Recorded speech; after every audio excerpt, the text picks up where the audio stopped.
did some things that were wrong. We did a whole lot of things that were right. We've taken control of the oil in the Middle East, the oil that we're talking about. Talking about the significance of the passage of time, right? The significance of the passage of time. So when you think about it, there is great significance to the passage of time in terms of what we need to do to lay these wires, what we need to do to create. We choose truth over facts. Americans a nation that can be defined in a single word.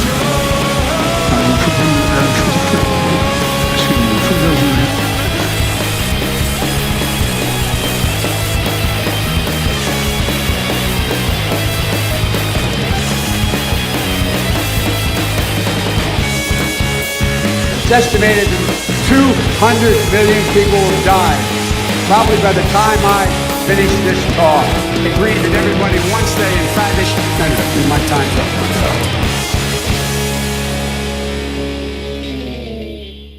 America's dead. It's nice. Yeah. Yo. Yeah, so you got to do some marketing, right? I mean, I guess that's a regular rough draft. I put that together in like an hour. I like it. I mean, I tried. You got to do something. Yeah, I know. A lot of other people are doing it. I mean, why not? It's a good intro. I like it. Yeah, what's up, folks? How you doing today? Doing good, man. How are yourself? I hate to bring up like Annika Kasparian again, but she was actually trending this time. I almost included her in my part, and I was like, nah, I don't need to go there. Do you notice, sorry, my charger fell out. Do you notice how she's on a weekly basis now? I noticed like the exact same stream like last Monday. I opened up was like Annika Kasparian's trending on Twitter right now. But it's about the same stuff, isn't it? It's about the same. It's the same exact thing. It's the same exact thing. She's like digging up some shit with leftist mafia, which is not even really a leftist mafia, just like a shitlib mafia, I guess. I don't know what you want to call it. I think she's just trying to stay relevant, because when people like Jimmy Dore say they have like freaking 5 million subscribers and they get like less than 5,000 people watching their show, like what's wrong with that picture?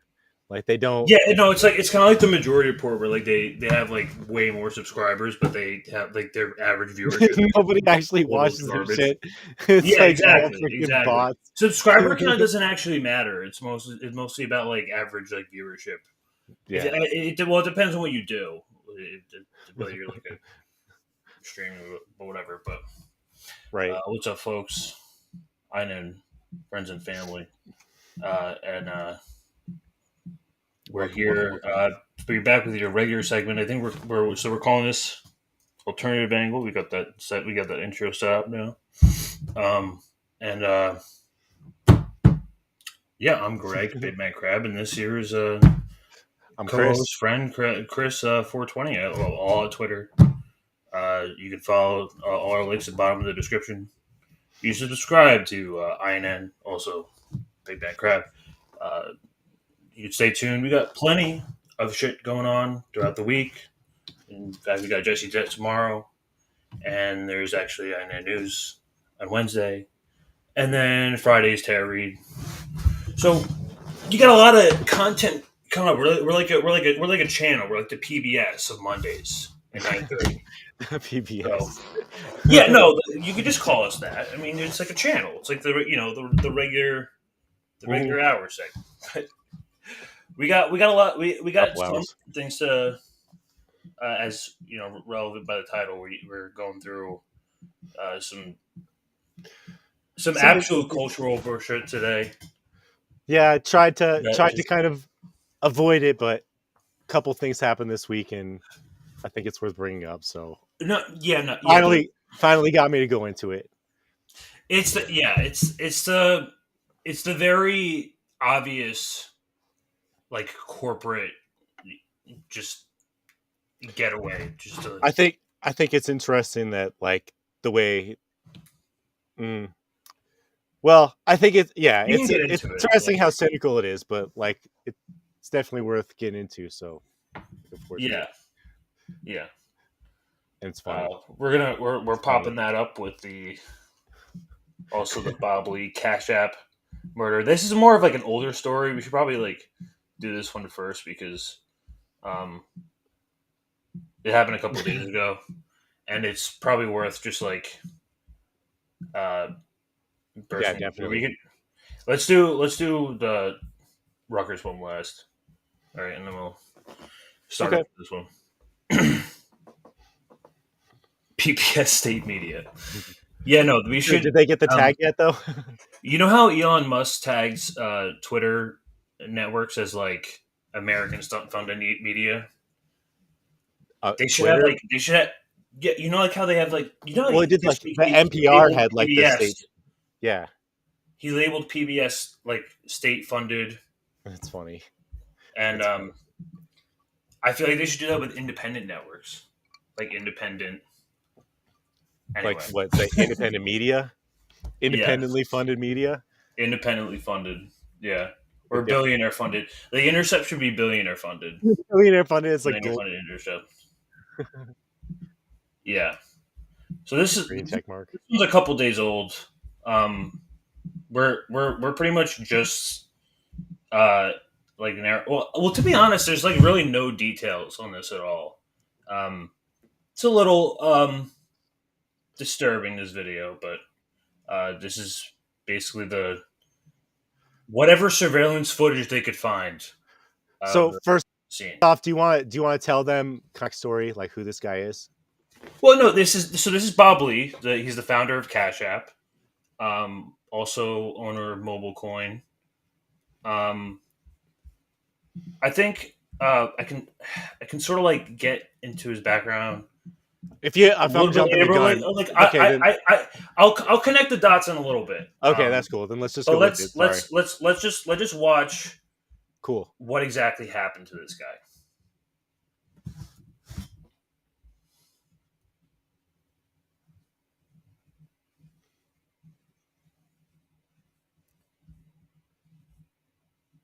That's so weird. And is it? And I believe this is outside. Is this on a street? Yeah, it was like outside a gas station, right? And it's like a pretty rich neighborhood.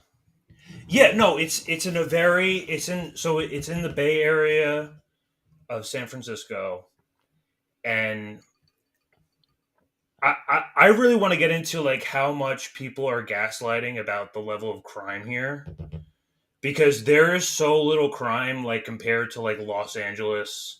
Especially this area, like this is like I have to show you the street view of this area. It looks beautiful. So you think people they're exaggerating, like the news is exaggerating how much crime is here? Oh yeah, 100%, 100%. They're making it sound 100%. like it happens all the time here. Yeah. It's really it's really a load of bullshit. To like this is like a relatively safe. This is like one of the safest areas of San Francisco. I would think so. Yeah, you can get to. And you can see like now he's like at the door. He's staggering from out. I believe so. They got him like right there, right? And then he just walks up to this door. That's like happens to be right next to it. Yeah. Right? So he was like 30 feet away from there where he got stabbed. It looked like. Yeah. Yeah, that's what it looks like to me. And how long? Did you see how long it took from the time he got stabbed to the time he made the phone call and like they showed up? So 2:35. Okay. I think about a couple minutes. So he was like bleeding out. Did they say how many times he got stabbed? I mean, not that I'm like. I have a document pulled up with a little bit of those details. It's just, but it's crazy. I'm trying to find I'm trying to find an original timestamp. Either way, the thing that's like kind of strange is that like if it only took like 2 or 3 minutes, if it only took like 2 or 3 minutes for him to bleed out, and then by the time they got there, like he was like pretty much dead. Like they declared him dead on scene, right? They already they took him to the hospital, and then after like once he was at the hospital, it was like over. Okay. So investigators are looking for. CCTV capturing tech titan Bob Lee moments after he was stabbed early Tuesday in San Francisco. At 2:35 in the morning, the injured 43-year-old 2:35 appeared to be trying to wave down. It's on a Tuesday in the morning. Why was he walking around at 2:35 in the morning? I don't know. This guy's like a CEO tech executive, and he's out at 2:30 in the morning on a Tuesday. I mean, Like, does that sound right to you? It doesn't sound like nobody should be like randomly walking around by themselves at like 2:35 or on gas stations. I don't know, man. Like that just seems like not the safest thing to do. Like Definitely I don't not. know. Definitely not. But I don't Definitely know. not. I don't know. Before It's Lee just comes weird. clearly into Maybe he was view partying. outside the doors of a condominium Well, complex. no, I mean this is he literally got stabbed. I mean, listen. I think this is a really telling video. I don't know about you, but Lee, according to the San Francisco Standard, dialed 911 and screamed, "Help, someone stabbed me." That cell phone is a critical piece of evidence in a case like this. San Francisco's DA, Brooke Jenkins, says detectives are looking at every angle. When we are dealing with a case where the suspect is unknown, you are trying to interview anyone and everyone who may have had contact with the victim leading up to the time of the crime. Lee, perhaps best known for creating the mobile payment service Cash App, was a tech icon who lived in San Francisco for years before recently moving to Miami. Police scouring the neighborhood. Wait. So he was already living in Miami when this happened? So he was just randomly in San Francisco? No. He was. I think he's originally from Miami. Icon who lived in San Francisco for years Yeah. before recently moving to Miami. Police scouring the neighborhood. I think he was going. Maybe he was going back to San Francisco. What? I don't know. Like here, because Mastermind. Like, listen.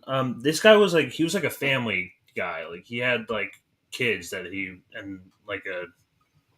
Yeah, he was some like white collar like. Yeah, like those guys aren't doing crack. Like Hunter Biden doesn't have a family. You know what I mean? Can you imagine if Hunter Biden had kids? I mean, he probably does have kids. He probably does have kids. He probably has a couple kids. They're probably. Oh my god. They don't go by Biden. Oh my god. No, definitely not. Definitely not. Lee knew well for any potential clues. We are not commenting on evidence, nor will we speculate on the circumstances surrounding this horrific crime. As San Francisco comes under scrutiny for a recent rash of crime, including a homicide, which is a lie. It's a straight up lie. Rate that's risen in past years, Lee leaves behind two Wait, children. what's the why anyway? Like it was that crime is like increasing in this. But what is the why? Like the 60? What number is that? Like how many deaths per year? Like it's just a number. Like I understand 2019, I guess. 2020. Homicide rate. Of crime, but what is that? Including a homicide rate that's risen in past years. I don't know. Maybe the average homicides per year. Yeah, but they could. All right. I mean, maybe. I mean, it's a news graphic that's up for like 3 seconds. So what do you? Broken daughter who writes, "I'm devastated that somebody would be so cruel." See, like I can't imagine this guy is doing crack. You know what I mean? He doesn't look like he's doing. He doesn't look like crack, dude. He does not look like he's doing drugs. I can tell you that. Cut short in a murder that remains. If he was doing drugs, it would be very obvious. It's definitely. I'm like 100% positive it's not about drugs. Yeah. So, there's some strange things. You don't become a CEO of Cash App by doing crack. And I'm not. You become a board member of the oil company. Yeah, like. I also want to sit here and like try to like defend some like crypto capitalists. Like I understand whatever business this guy was in, it was very much of the disinterest of the Fed, and I can tell you that. Yeah, for sure. For very obvious reasons, and most of the time they don't like these like these like tech entrepreneurs, these like financial tech bros, because then it would completely ruin the whole scheme of the money printing Ponzi-onomics of the United States because it's not backed by anything. So you would have to essentially like what essentially the government needs to do is to take the gains of power before it gets too late. It's kind of like I'm also not defending crypto either because we know that crypto is a scam, especially after FTX. It's not, this is more about the it's. I wouldn't say it's like 100% the step to digital currency, but it's definitely in the right direction. Yeah. To answer Masterman, like Bankman-Fried from freaking FTX. Yeah, I'd say it's a little. It's similar, but like Cash App isn't really crypto. It's just a payment processing and he's not even like it's not even. People just say that like he's the owner of Cash App. This has nothing to do with Cash App. It has nothing to do with Cash App. Entrepreneur that's invested in multiple different financial, like he's in mobile coin, he's in different things, invested in multiple of these Silicon Valley projects happening at once. So it's almost telling us about Cash App is like just kind of the smoke. I don't think he even owns Cash App anymore. He owns some like subsidiary. It's definitely like a subsidiary of like mobile coin of some sort. You could tell through this guy's just career history where what his mind was at, or basically his like his conceptual ideas were. Mm-hmm. But it's strange because like this is coming after a long strip of crypto deaths in this space that is just. Do you remember that guy a couple months ago who he like allegedly had like these like texts like saying that like the CIA and the Mossad are after me. He was like this like yeah. You're talking about freaking what's his name? The guy who got whacked on his make a I think they mentioned him at the end of this, but like we'll see this. He was like the father of QAnon, dude. Yeah, again. And I guess like still this is ongoing. This is like some of this is speculation, but like connect the dots where you will. Weird is going on in the world of crypto and high-tech finance. And don't just take it from me, take it from the facts. A lot of those executives are dropping like flies. Case in point, 43-year-old Bob Lee stabbed to death on the streets in San Francisco, 2:35 in the morning, Tuesday morning. Found alive, but barely.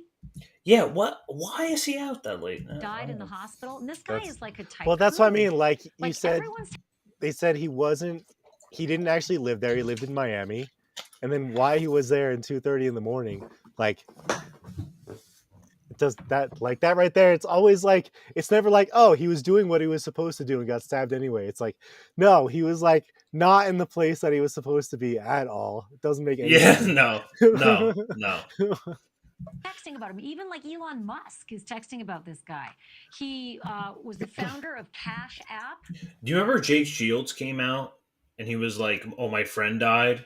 And then the news came out and then everyone connected the dots and it was like, you're friends with the Cash App owner? Jake Shields, that like right wing, like he's like, I don't know. Yeah. I think he's like some MMA. He's probably like a Republican, like I don't really like or something. Yeah, I know. I don't know. I mean, he has good takes on COVID at least. I don't know. But that's like Venmo, like a cash transfer thing. It's huge. He was a top executive of Square and also MobileCoin, a cryptocurrency startup. Oh, Square. Square's now. Also, take note that Square is essentially the business. It's the company of where small business sells online. That's essentially their point of service, which is like how you convert transactions into real. Like I mean, everybody's used Square. Like you get the little thing that goes in your phone and exactly. He had moved away from San Francisco, but was there for like an event. It was a MobileCon Leadership Summit. He Okay. All right. leaves behind a wife and 2 kids, and they don't have any suspects in custody on this death. Really weird.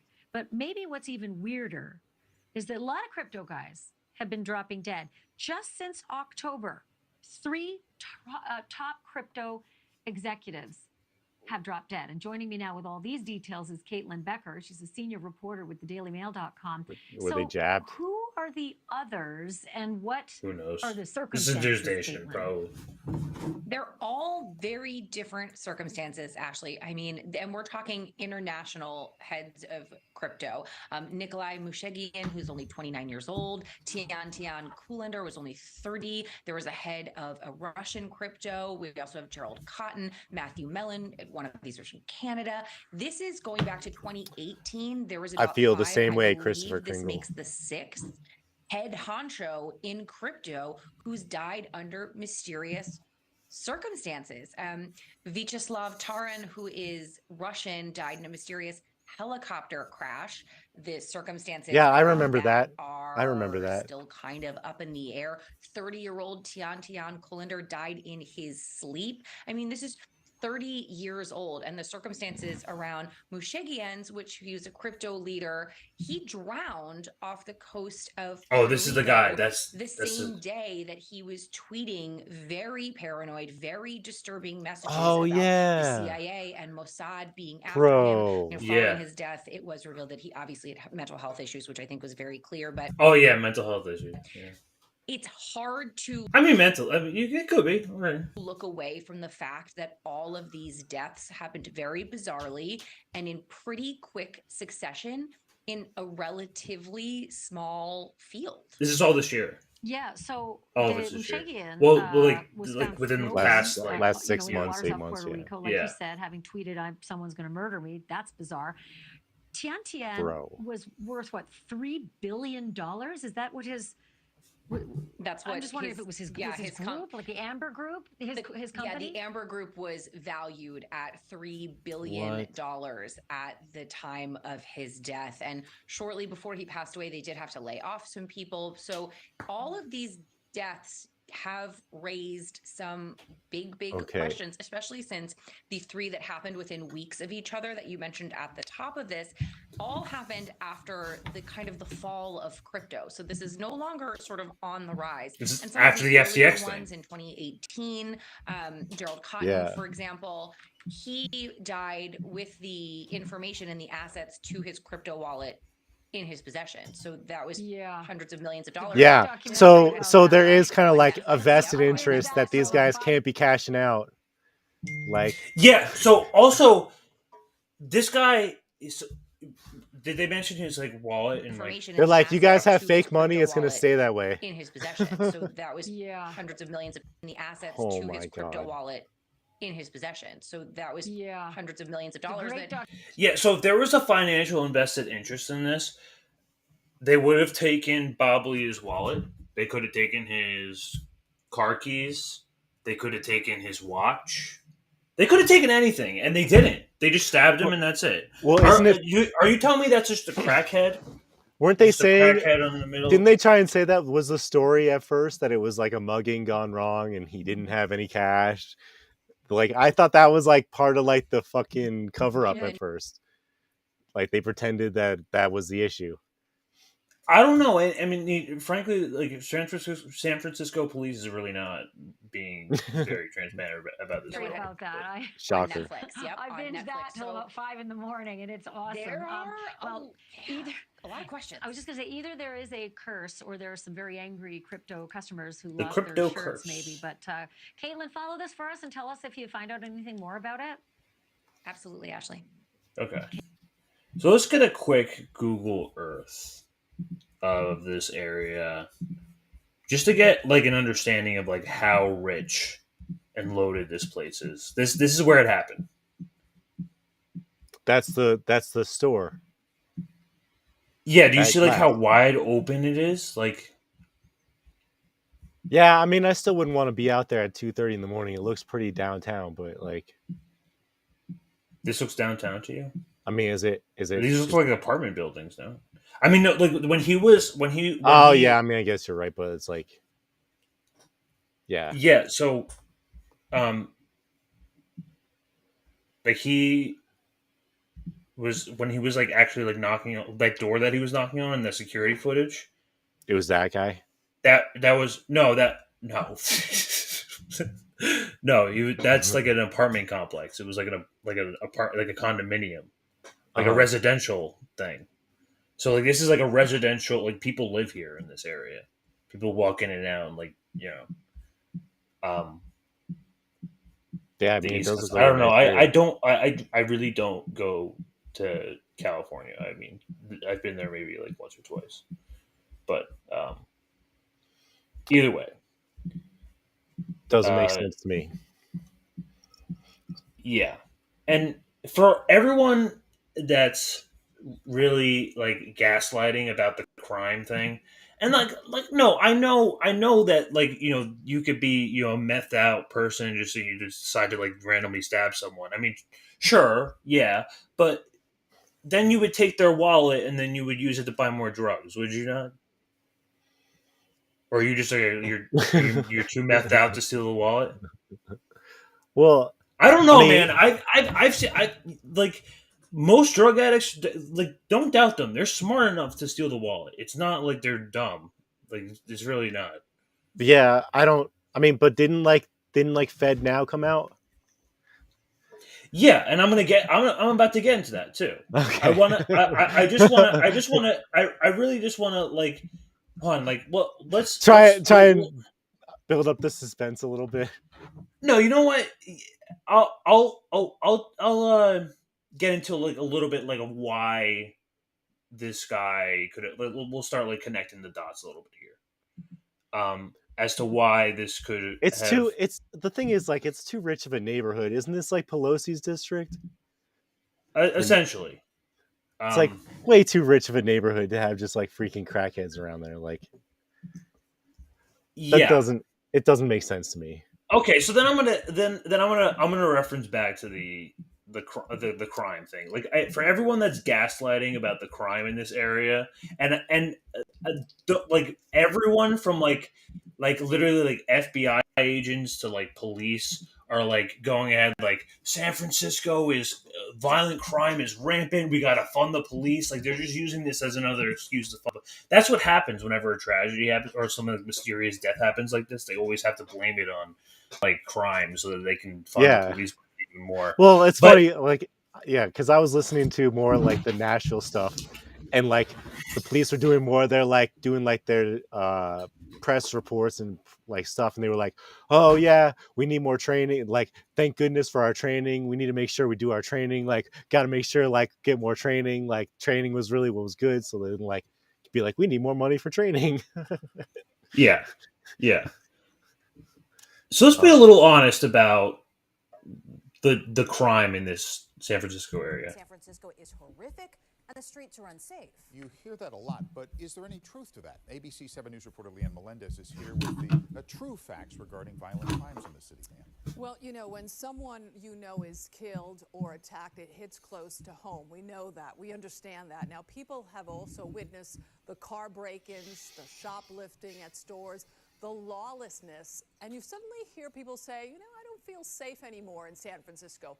It's a perception. We want to acknowledge that, but it's still our obligation to be impartial and dispel the narrative that's what it is put out there about crime in San Francisco. Tech executive Bob that's what they do. Rincon Hill, an upscale San Francisco neighborhood. It's home to many young professionals. According to the latest census, the median household income there is more than $244,000. Lee's what? Reported homicide this year takes place within the southern station of the police department. Holy crap. Neighborhoods like the Tenderloin and the Bayview have had more homicides so far this year. Yet that seems to go unnoticed among many San Franciscans. But that one statistic in Rincon Hill has some in the tech industry talking and posting a lot. Tesla's CEO Elon Musk posted, "Violent crime in SF is horrific. Many more executives God. criticized Mayor London Breed and city officials Fucking for Musk. creating, in their words, Of course, false Musk was friends with distinctions. him. Congratulations, your policies have claimed another life. But is San Francisco really as dangerous as these tech executives claim? Not according to the latest 2021 FBI and local police crime data as compiled in ABC7's Neighborhood Safety Tracker. San Francisco is close to the bottom of the list of major cities with 6.9 homicides per 100,000 people. Austin, Los Angeles, Miami, Washington, Houston, Minneapolis, Oakland, Chicago, Atlanta, Milwaukee, Philadelphia, Detroit, and St. Louis had more reported homicides St. than Louis. San Francisco. Damn, dude. Supervisor Matt Dorsey represents the district where Lee was murdered. This is not a city where anybody should fear for their lives at 2:30 in the morning. Let's dig even deeper. The crime trends for the year as of April 2nd, 2023 have 12 homicides compared to 10 for the same period last year. So that graph you saw before was a lie. It was just a straight lie. Yeah. It was just like just numbers. But rape and human trafficking crimes are significantly down. This one gives actual numbers. The other one was literally just a graph. We couldn't even tell what the fuck the y-axis was. That's the graphic that they're giving you. And this is what... Statistics don't matter when it's somebody you love who has lost their life in an incident in San Francisco. Now that right there puts everything in perspective. San Francisco has problems like many cities, but these numbers we just showed you, this factual information does not fit the narrative that some people are putting out there on social media. Nice. With that said, I want to echo what Supervisor Matt Dorsey said. These statistics are not comforting to the families of any of the victims, whether they live in Rincon Hill or the Tenderloin or the Mission District. School shootings coming to San Francisco. Exactly. Gotta get those numbers up. So just to get like an idea of like as to like why this guy could have possibly, because honestly, like this. So to be fair, this death in particular has more questions than there are answers. I mean, if we had answers, I mean, maybe it's too soon to call anything. And obviously, none of this is calling anything. It's just more of like a reasoning as to why this guy could have maybe been possibly targeted. And you know, a large part of it is like kind of like what I explained before, like the weakness of fiat currency and the threat to the Ponzi-onomics. Hello and welcome to my channel. Thank you for being here. BRICS countries, Brazil, Russia, India, China, and South Africa are working to create their new currency. This, of course, is no surprise to those of you who have been following the recent news on the stability of the current global reserve currency, as well as the expected decline of its value. This time around, the lead are expected to take India and Russia. India and Russia should take the lead in forming a financial relationship to ultimately create a new common currency, said State Duma Deputy Chairman Alexander Babakov during St. Petersburg International Economic Forum. It has not been announced what currency will become the common denominator. It seems that a decision on whether it will be the Chinese yuan, Russian ruble, Indian rupee, or something else has not been made. It's gonna be the yuan. It's gonna be the yuan. But. It's already. I think there's some huge trade agreement between Russia and China where I think Russia, like one of them is paying for the other in yuan, and like. I know, like, everybody likes to think it's like multipolarity, and that's what this means. That's not what it means. It means, like, China's going to have hegemony in, like, you know, next 10, 20 years. Well, like, no, Russia's happy because they're selling all the natural resources. Yeah, I think there's, like, some mutual benefit. I think Russia they have the trade routes, and they have a much bigger country, too. That's the thing is, like China's enormous and has an enormous freaking economy. So it makes sense for them to use, like, the yuan. I'm just saying that, like, I don't really think it's multipolarity. I just think it's China becoming the hegemony in like the next, like, I don't know, 10 to 20 It's years. 100% China. There's no way that I don't see. But I think countries have more mutual benefit. I just think at least economically. I mean, like we should be honest already and just give it like just throw in the towel and give it up to China already because we're in so much debt. Where there's no turning back. There's no turning back. Well, I mean, we can't print our way out of the situation. I mean, that doesn't really mean anything because we print our own. No, it doesn't. It doesn't because again, we're money printing. We're a money printing Ponzi scheme nation. And then we're proud to be one. So it's a little off topic, but like basically because like countries are no longer trading with the petrodollar, like we used to be able to print money and be kind of okay because we had that backing of oil. But now that they're trading in like Chinese yuan and like the Iran is trading and Russia's trading and they're all trading amongst themselves, like now it's gonna get really fucking bad because they're gonna keep printing money and like it's not gonna be backed by anything except for what I think Rick said it. Like it's only backed by a war economy. Exactly. So all we have left is war. That's the only thing we have left. And that's like pretty much the only thing we had. Like let's be honest before it's true. So we were broke before World War II. We were completely broke. We had nothing. I mean, before World War One, I would say. But like after World War II is where the real money came in. Right. Because that's when we came in, we teamed up with the IMF, the World Bank, and then indebted Europe to forever to us. So to answer Bill really quick, all I'm saying is that MMT, all fiat currency. It just like it has nothing. It like I agree. It's just because we print our own money that debt doesn't really apply. That's like But what I'm saying is there's kind of like a but there because we still had it backed by the petrodollar, and now as Rick is saying, like also war. But I just think like we're gonna see extreme inflation. Like it's not going to be something that we're going to be able to manage anymore because like the capitalists still want to get paid. And well, it's kind of like what I think. I think we're going to end up like in like a feudalist sort of situation, more or less like what the kind of like the World Economic Forum has kind of been pushing last few years. Like it's going to be really fucking bad. They're saying it out loud. They're saying this is on April 6th. So pretty much they're running out of ways to pretend that it's not like fake money and it's not, and it's like if they can prop up like a few thousand people, but they really can't do it anymore. So I think like I think it's very likely we're gonna end up going to war because like Rick said, I think he had like the really good point that it's like all we have left is war. And like what are we gonna do if we can't back the money behind oil or any sort of thing and we lose our reserve currency status? Then it's going to be like a freaking desperate freaking like wolf, like desperate dog, and just like fighting to like stay alive. It's going to get really, really bad. I don't know what else to do.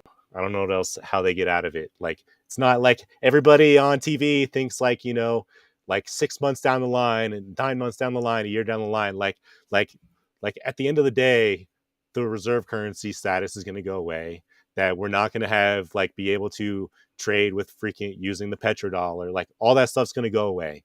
So when all that goes away, then like you might as well just wipe your ass with our money because it doesn't mean anything. It's not going to be worth shit. It doesn't mean anything. Yeah. So I think that's why they came out like this is just I just thought it was just funny like how obvious this was. Like this is literally the day of, and they come out as like crypto markets are threatening national security, or this is 2 days after. Yeah, now it's a problem. It's a threat to national security, and this is just more of this is back in 2022. But I mean, like people have been using crypto to fund freaking dissent for freaking ever. Like using that's just like I don't know. Doesn't seem the thing. It seems like it bring up an excuse that doesn't really mean anything. You have to like. I feel like you kind of like sort of like get into like the lens of like these crypto like tech Silicon Valley bros. These people who are involved in cryptocurrency, they are the most. They have like this like libertarian dream of like crypto like currency being like the world currency, the ANCAPs, the crazy. Remember the shit. Yeah, remember the shit that they sold us back in like 2020 and like earlier than that, like before SBF, when they were like, oh, the world, even whoever the fuck that like libertarian guy is. Which one? Ron Paul? Cryptocurrency is nothing, and you can quote me on this. Cryptocurrency is nothing but a libertarian wet dream. Yeah, that's all it is. Well, and it's not going to happen because the White House is going to do everything they can to pursue and like basically make it illegal.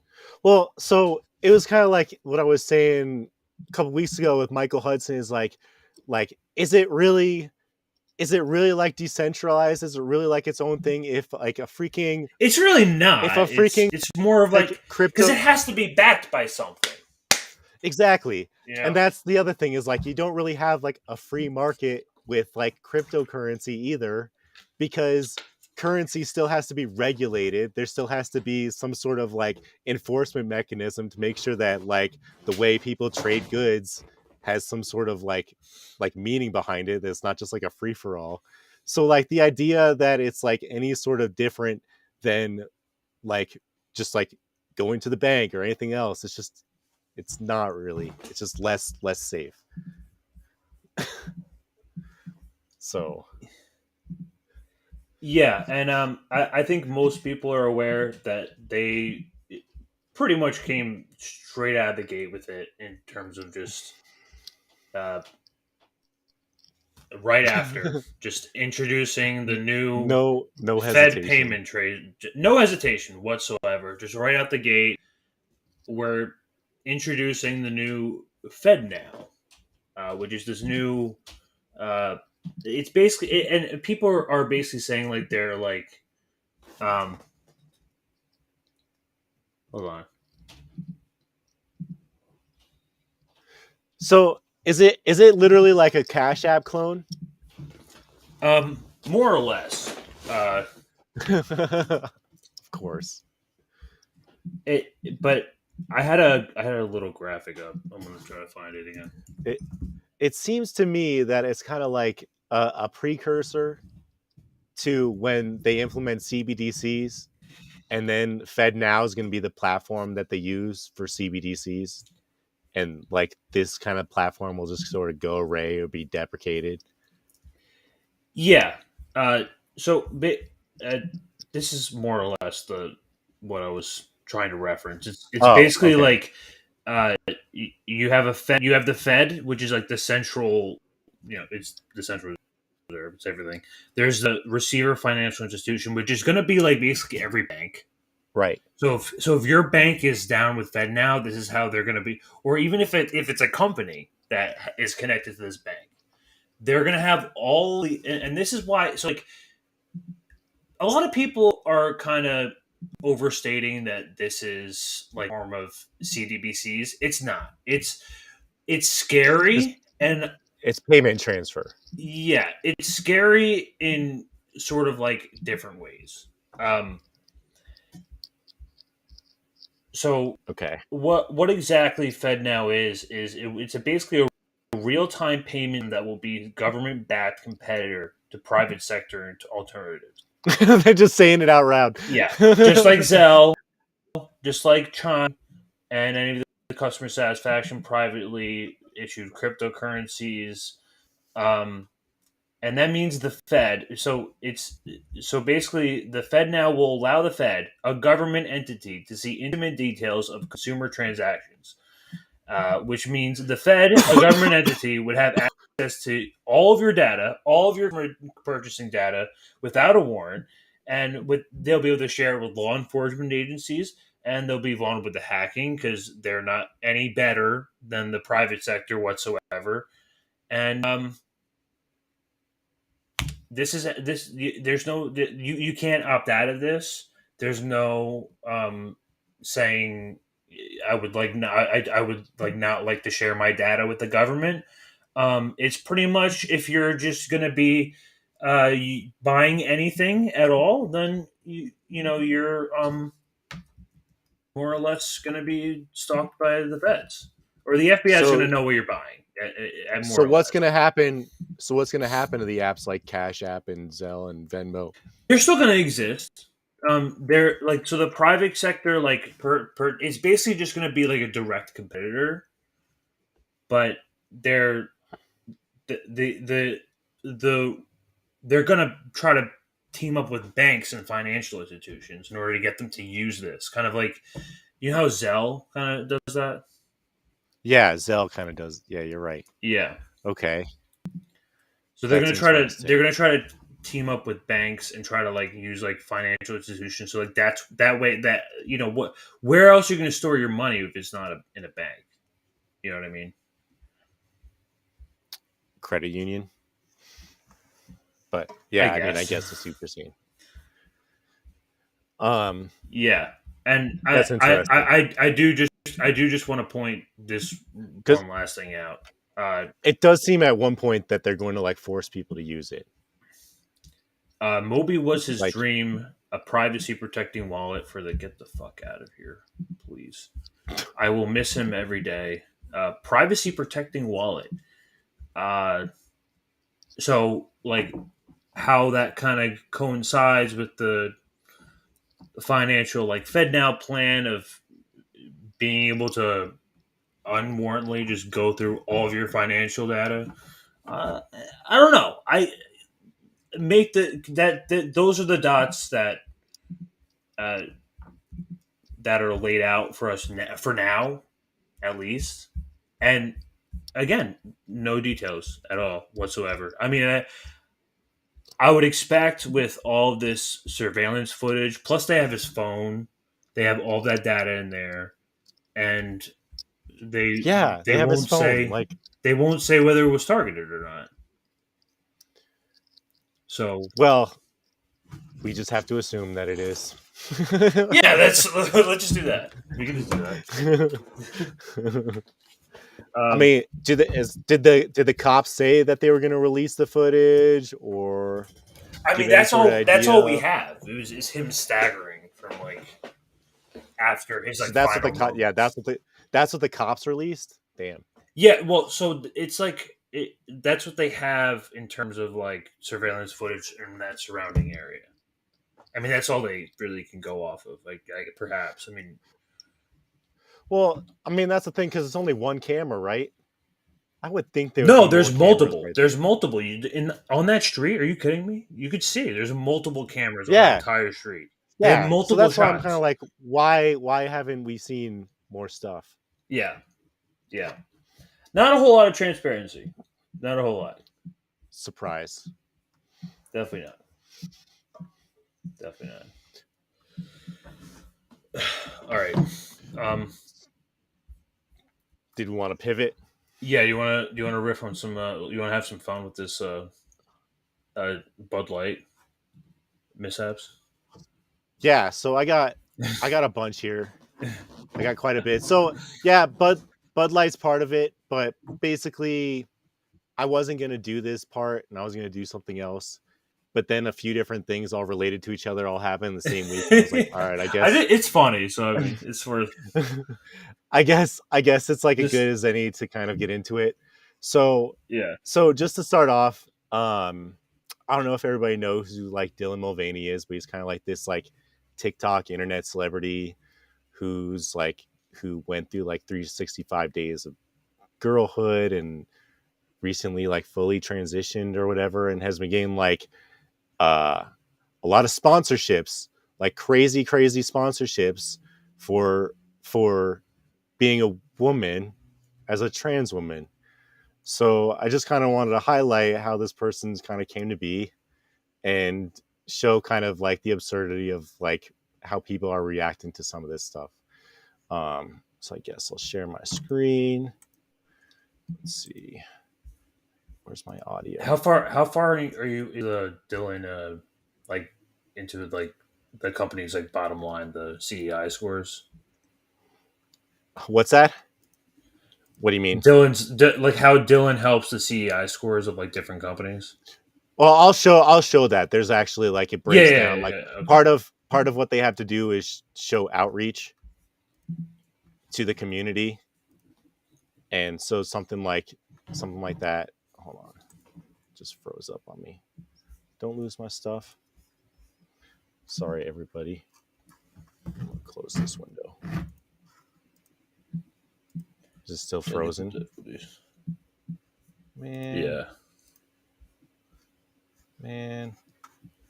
You might have to hop out. Let me refresh it. Yeah, bro.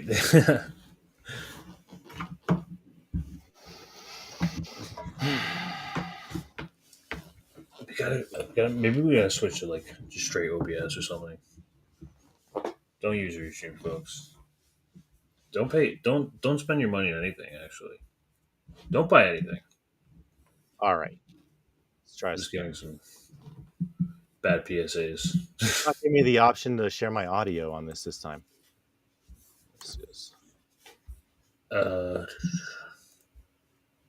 Can you see my screen? Yeah.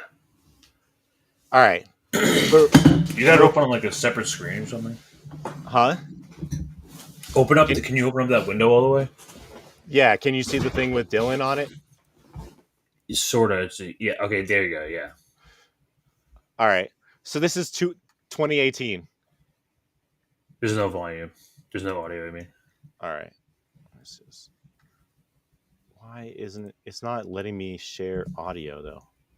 Let's see this.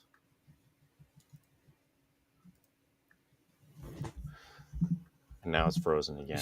Yay. Don't buy anything. I have like 20 windows open. Don't buy anything. Let's see. Oh, Jesus Christ. If it, I could probably just share it if it's. We'll see. Kind of a lot though. Let's try this again. Yeah. Window, live, entire screen. Yeah, usually it has a little check mark for it. That's freaking annoying, dude. The option is. You don't see it you don't see it at the bottom. Yeah, usually it's right there. It shows like share audio too. That's weird. Let me try something really quick. I could just show how about I'll just show the videos and you show everything else. It's quite. All right, let me try one other thing. USB headset. Oh yeah, that's a good idea too. Audio output. Let's see this. All right. Yeah, I don't know. It's not letting me share the audio. Nope. Let me see this. Because you can see the window, but you just can't see the audio, huh? That really doesn't help. That's like a huge freaking bummer. Yeah, that's not going to work. Well, you can pull that stuff up. You have all that stuff there. Yeah. Wonder if that's a Mac thing. You're on a Mac? I'm on a Mac. So yeah, it's sending the output to the headphones. Should I try and send it through the computer? I don't want to have a bunch of echo. Let me try this one more time. No, you. I don't think you'll have that much echo, but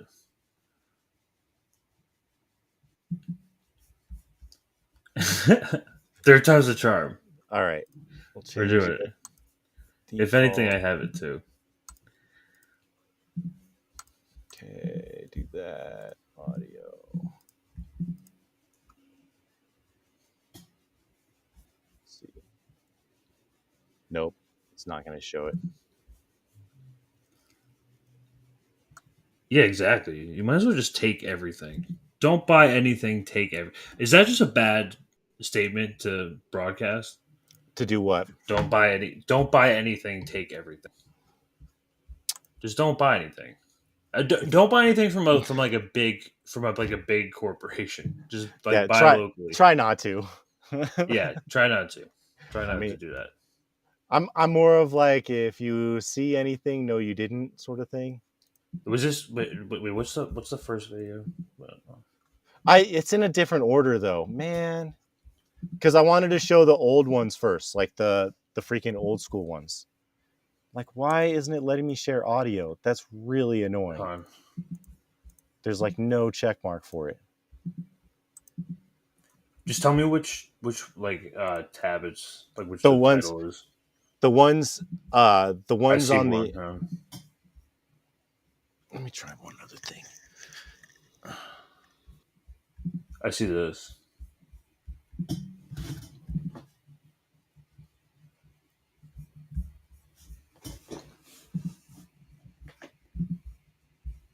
Like the Ollie London thing.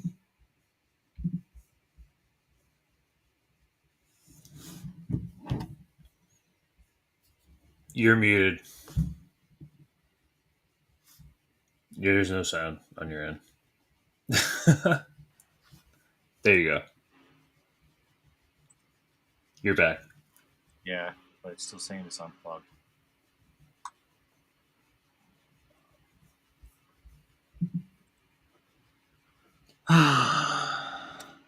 We just gotta mess around with this thing one day.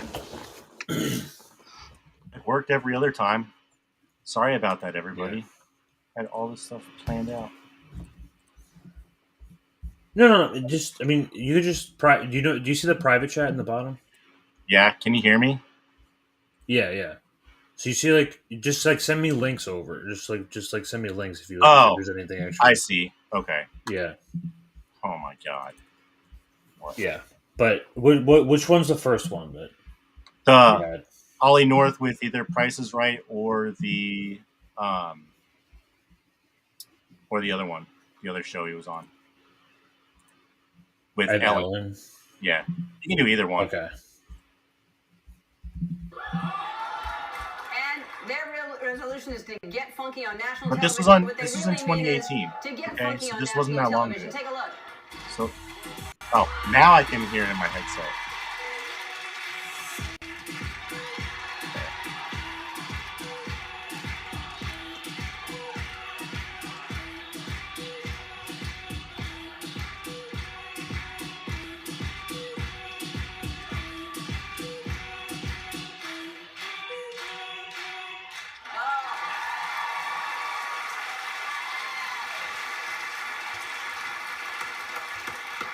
That is very impressive for the thigh muscles to stay down that long. Very impressive. Hey, one last tip. Remember to conserve energy unless you're dancing, and then you should use as much energy as possible, like these audience dancers right here. No, I had to watch it, so now you have to. Jesus Christ. Oh my god. So that was 2018, so that was less than 5 years ago, okay? So wasn't like Dylan was 12, decided Dylan wanted to be trans. Yeah, so go to The Price is Right 2020.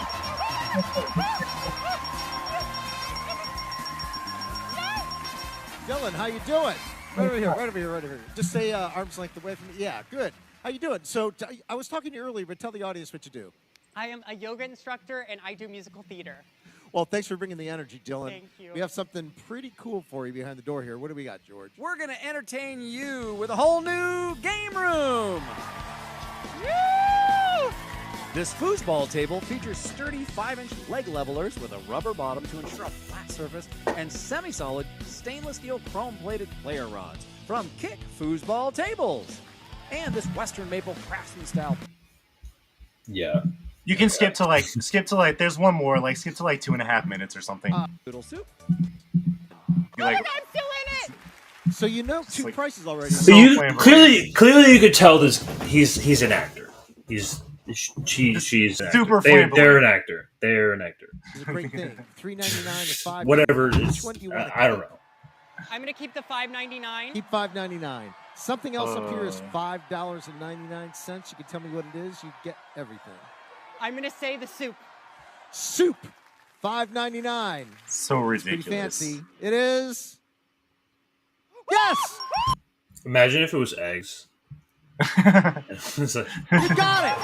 Dylan's a winner. Dylan, nice job, man. Come on. Look at that. We're come gonna on. spin the wheel right after this. Don't go away, folks. Yeah, $5.99 soup, exactly. Who's paying $5.99 for a can of soup? All right. So now, I guess you can pull Can I just be honest with you for a second? I'm friends with plenty of gay people. I'm friends with plenty of trans people. And none of them act as like this. None of them. I don't know anyone who is this like ready for the camera as Dylan is. I'll tell you that. Like I didn't really get into the history, but like he's like a C-list actor. Like he Yeah, does like that's ads basically. and stuff. Or, That's sorry. basically what, Like that's what they do. They just go into commercials. Yeah, so and we'll get to that in a second, but I just kind of wanted to show that it's not like Dylan was like 10 years old or 12 years old and was like, I'm a woman in a man's body. Like Dylan literally did the 365 days of womanhood, and then like that was like the thing over the last year. So very, very, very recent development. That's mainly why I wanted to show those old clips. It's like I have friends who are trans and they've been trans for freaking ever. Like they knew that something was up. Like the people who are serious about it, they knew it was up. Wanted to be on Broadway. I think he was on Book of Mormon. Yeah, he was in Book of Mormon. Yeah, so you're correct. But I mean, like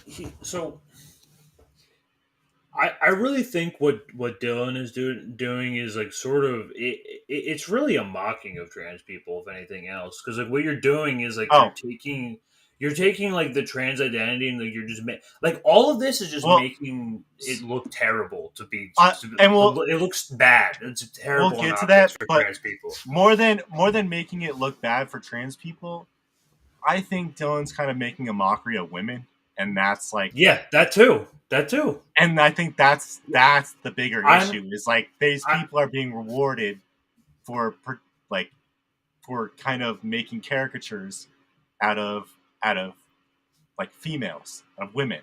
It's like it's a complicated kind of nuanced thing, but like I feel like they're just making a mockery of it, and like I would be really fucking pissed if I was a woman and like seeing before I comment any further on this, I'm gonna go ahead and like say like my personal belief, like from what I've talked to and like or just like from what I've seen from people like Sarah Higdon, who actual like hearing from like actual other trans people, she's a trans woman who believes that there's two separate identities. There's trans women and then there's women.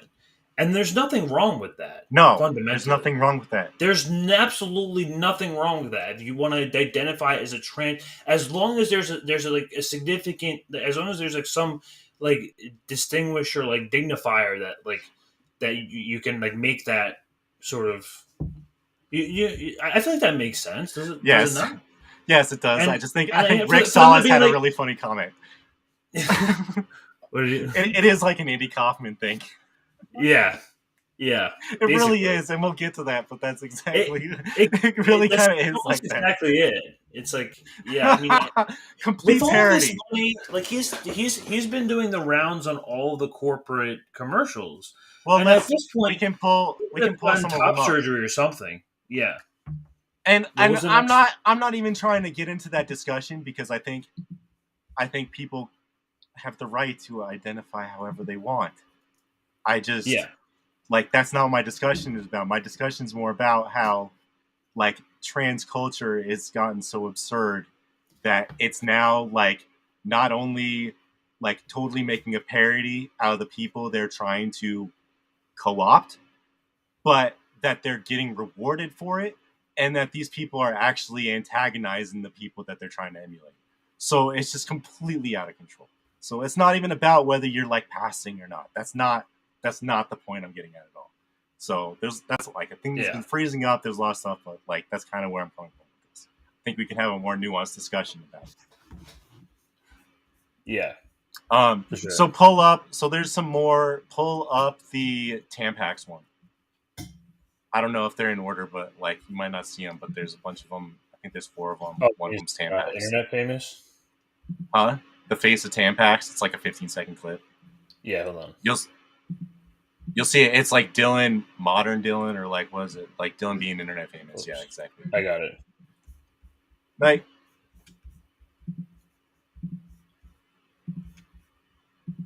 I agree with you, John. I think I'm it's going to actually, hand out all yeah. these extra tampons I have left so that no one can call me a tampon hoarder. That about the prospect of me doing a tampon partnership. I mean, it made the...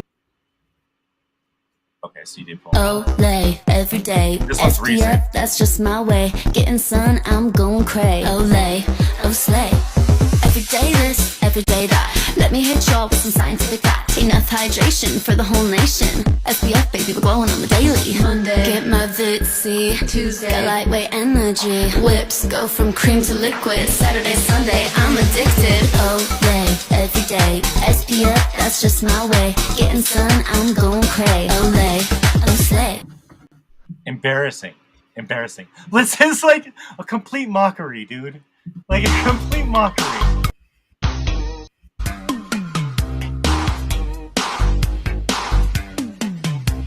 That's a Nike ad.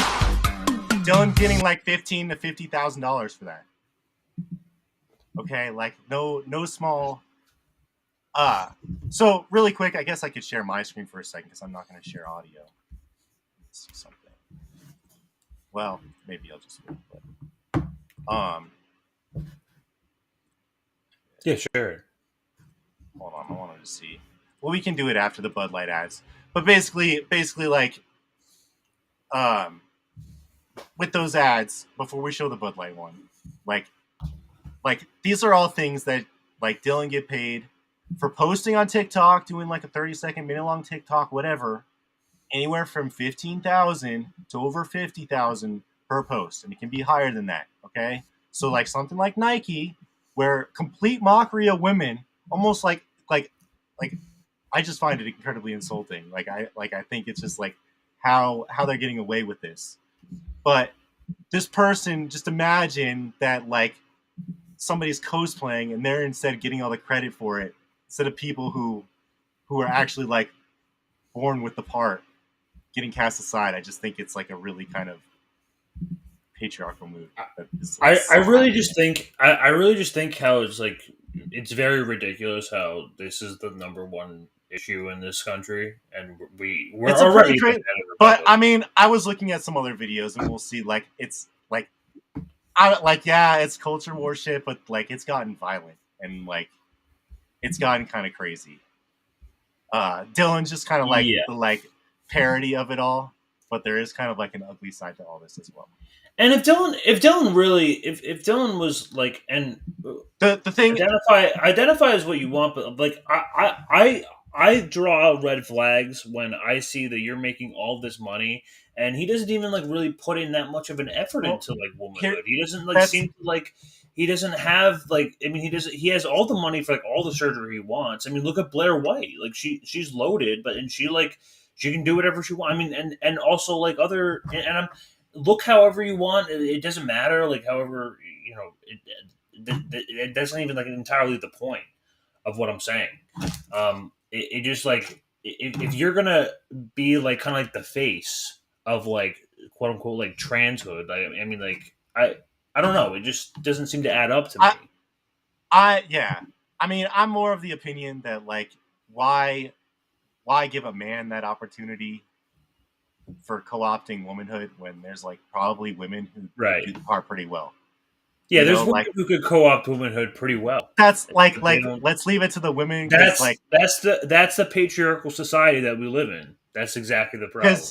Because what's happening now is like, and you've seen it with makeup. Like we could go down this rabbit hole, but like see it the way that people like kind of like shaping their faces and stuff like that. That like they're when you make the man's version of women becoming the standard of women. You know, Dylan is pretending to be a woman for what he thinks in his head a woman is supposed to be. So it's not actually a woman, it's a parody of a woman because Dylan is fucking crazy. So, but if all these companies start making Dylan the standard, then like this man who's making a parody out of women ends up setting the stage for what becomes the standard for womanhood. So like, what does that mean? That like that's not good. So you end up with basically women being held to male standards. Like, and that's reinforcing patriarchy. That's like we should be getting away from that. We need to get way, way, way away from that. And so it's not even about it is, isn't it? I mean, it's not. I guess like perhaps like celebrating in that way. I mean, I don't know. Like, but to me, it's just a trend. I mean, it'll probably die at some point. I mean, I think it's bigger. I think it's part of the transhumanist movement. I think a big part of it is that they have to really, really, really put into people's heads the idea that your body is not really connected to yourself, that you can kind of like dissociate and be whatever you want, and your body's just this vessel. Okay. Because once they start putting chips in your brain, once they start replacing body parts and do all that like crazy shit, like they need to have the buy-in from everybody to be like, oh, you know what? It's just an arm. It's just my head. It's just like my eyes. Like, well, I'm more so concerned about the hormonal effects of the things that they put in our water and the things that they put in our food. And despite whatever you say about Alex Jones, the gay frogs are real, folks. They're real. There's, I mean, or whatever. I mean, he was hyperbolic, but he was like pretty close. He was basically like they basically feminized, more or less. Yeah.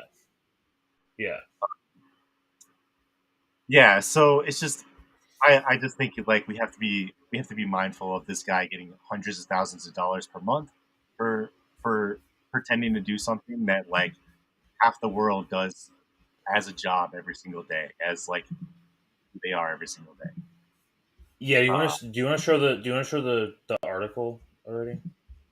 Do you want to do the? Because I was gonna do the Bud Light, show the Bud Light, and then do the responses, and then I was going to do the article. Get where I'm coming from? Bring it all together. This one here. No. Do the Bud Light. Do the Dylan with the Bud Light, and then we'll do some of the responses. Wait, which one is that called? What's the? It is. This isn't a parody. Dylan Mulvaney is now the face of Bud Light, and it's two of them. It's with Ian Miles Chong. I guess I could send it to you. I'm just going off the document, basically. You can private chat. It's got in the private chat. Okay. All right. Oh yeah, I'll just open that. Okay, so Bill Bradley's like kind of getting into it. I agree. I agree, but that's like a whole nother topic. Because at the end of the day, does it matter like if like a trans barista or a freaking like biological male barista, they're still proletariat under the slave of fucking capitalism. Like intersectionality is like something that like is a bourgeois thing. Like that's like a bourgeois it's a giant thing. it's a psyop. Like, I mean, it's a giant distraction, like everything else. Like we were kind of talking about this before. Like so as far as like the concept of like feminism and intersectionality and all that stuff, that's all bourgeois stuff to try and like reform us to basically exist under capitalism. Okay, but I'm more interested personally in how we abolish patriarchy.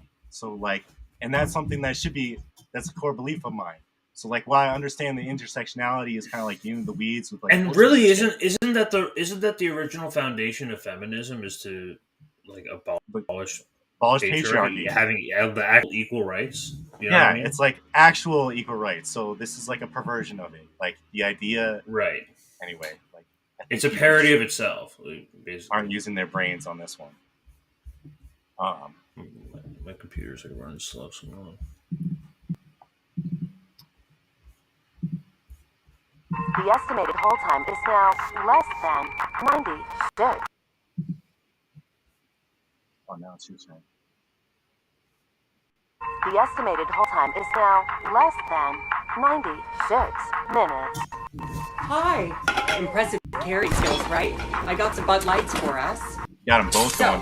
I kept hearing about this thing called March Madness, and I thought you we were got all just having there's a two ads. But it turns out it has something to do with sports. And I'm not sure exactly which the other one's sport, playing right now. But either way, it's a cause to celebrate. How is it playing both at the same time? Dude, This month I Twitter? celebrated my day. This month I celebrated my day 365. Twitter browser is so weird. I hate it. Dude, it feels like it's breaking a little bit more every day. It breaks all the time. I fucking hate it, Musk. Please. I have a womanhood, and Bud Light sent me possibly the best gift ever, a can with my face on it. Check out my Instagram story to see how you can enjoy March Madness with Bud Light and maybe win some money too. I'm not triggered. I just think this guy is Cheers. an opportunist. Go team. And it really, yeah. Anyway, and I guess we kind of already saw the one in the tub, but like again, is this what we want a representation of women to be? Is that the representation of women, or is this the representation of trans women? Like, what is this? Like, that's a parody. This is. This is. No, I'm trying to find it.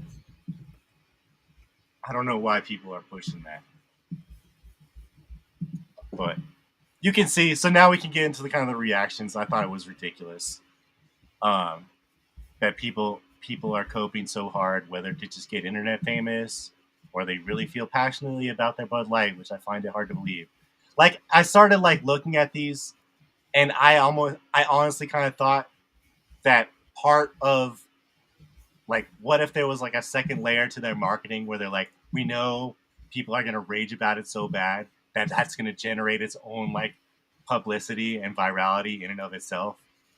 So they're like, even though we're going to do this freaking thing to like help our CI score and have this like trans person be like the face of Bud Light, we're like kind of hoping that people get really divisive about it because that's going to generate a lot of freaking like a lot of energy around the Bud Light brand as well. Yeah, yeah. What was the next one, Pete? So any of the reactions really. Oh, now you want to get into the responses? Yeah, because I mean, like, conservatives didn't take this lightly either. Not a lot of people seem to be too. It's pretty ridiculous.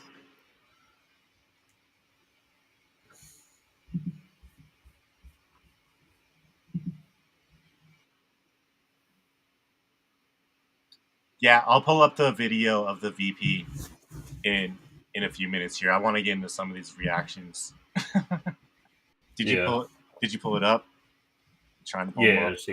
It's taking like forever to load. I know, I had a bunch of them. Oh, this one's a good one. It's just crazy, dude.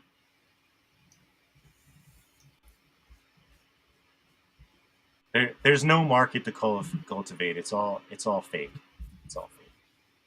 We'll get there. Bro. All right, there we go. Destruyen estos 85 botes.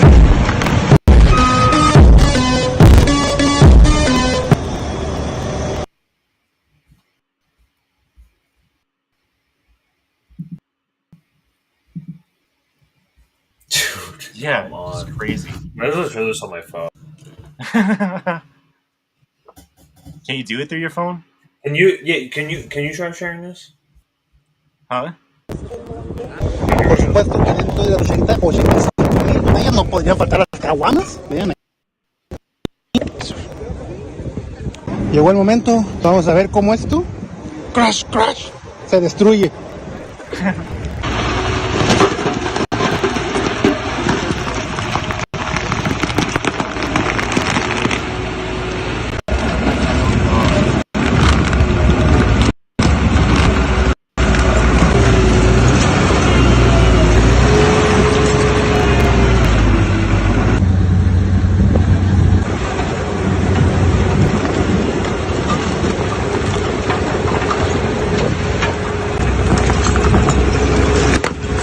Now, who's doing this?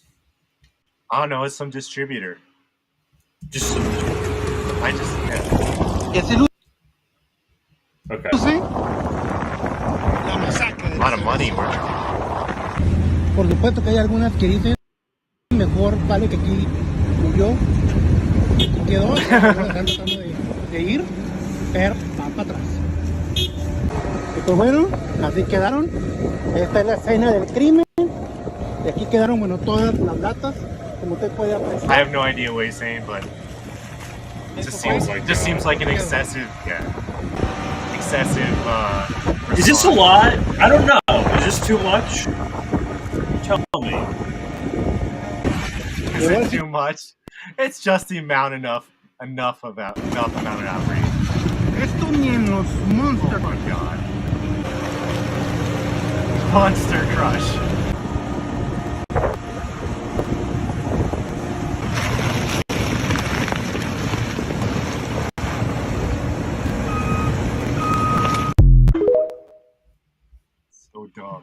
So dumb. Here's another one. I am the biggest advocate and supporter of Jack Daniel's whiskey. Have been for 40 years of my life, if not longer. Here's the deal. You went woke. The company's been going and making badass whiskey for 150 years, since 1866, and out of nowhere, you went woke. So this is what I got for you guys. Mirror that has been in my every house I've owned.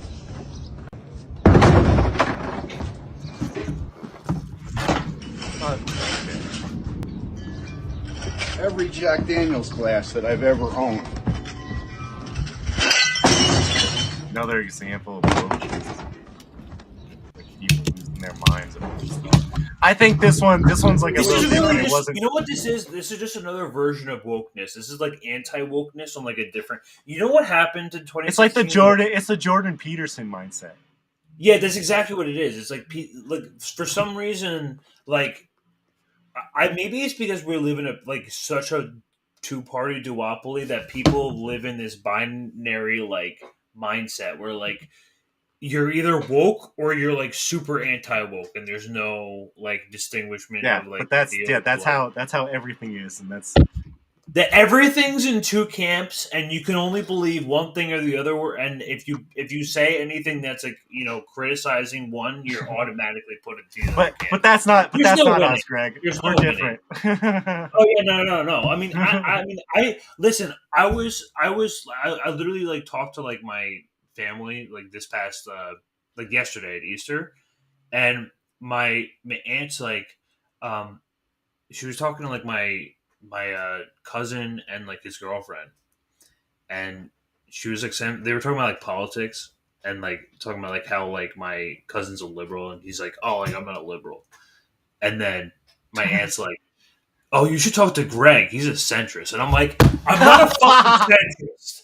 I'm not a centrist. What'd you call me? I'm like, get the fuck out of here. I'm like, I'm an independent. I'm not a centrist. Don't Much fucking different. call me that. Because like this is just like what I like ever since 2020. Yeah. No, cookies is bad. It's bad. It's bad. You could be It's like really bad. all like independent is very broad. Yeah. This is the level of like brainhood of like this is adults in our country. Adults. This is like my aunt. This is like what people believe nowadays. It's bad. Yeah. But Mine has been up in my pub. this was it wasn't for Dylan, but there was another trans person that ended up getting like some ad. There was for like one of their flavored whiskeys.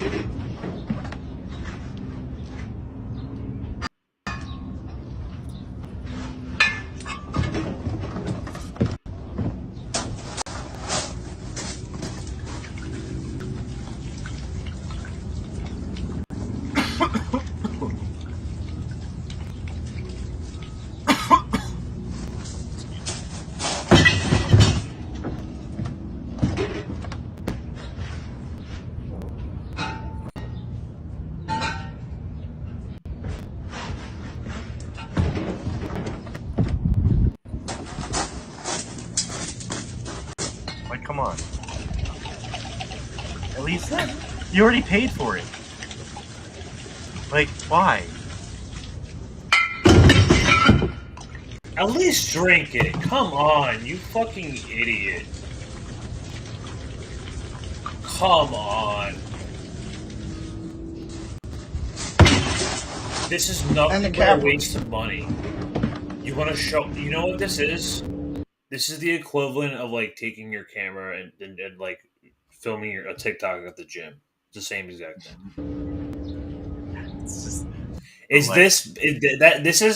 is the equivalent of filming a TikTok at the gym for rednecks? This is basically the same. It is Excuse my derogatory language. People White trash. beating their chests, feeling good about themselves. Two of the world's most expensive Jack Daniels. $250 a bottle and $100 a bottle. Fuck your woke-ass company.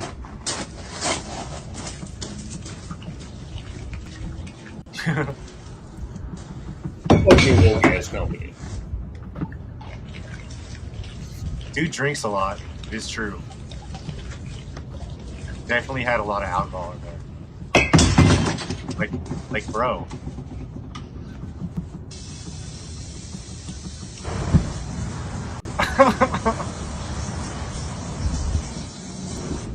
Jesus Christ. Yeah, that's the real crime here, Mastermind. Here's another He's dumb enough Pokemon to pay a $250 for a bottle of Jack. Yeah, like you can buy good cheap whiskey or like maybe like bourbon. I don't know. I haven't drank in a long time, but I got a message for Bud Light.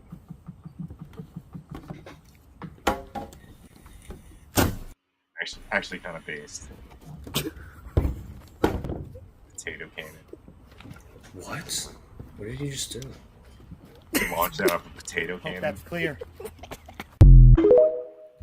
That's funny. I guess. At least.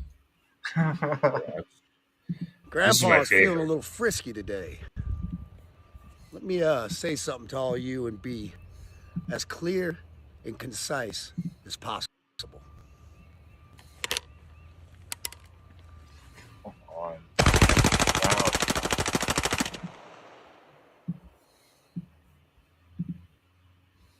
What a clown. Fuck Anheuser-Busch. Have a terrific day. Thanks, Kid Rock. Good job, Kid Rock. Grandpa Rock. Thanks. Yeah, exactly. Grandpa Rock. So, that one's definitely, it's pretty ridiculous. Pretty good shot. Oh my god.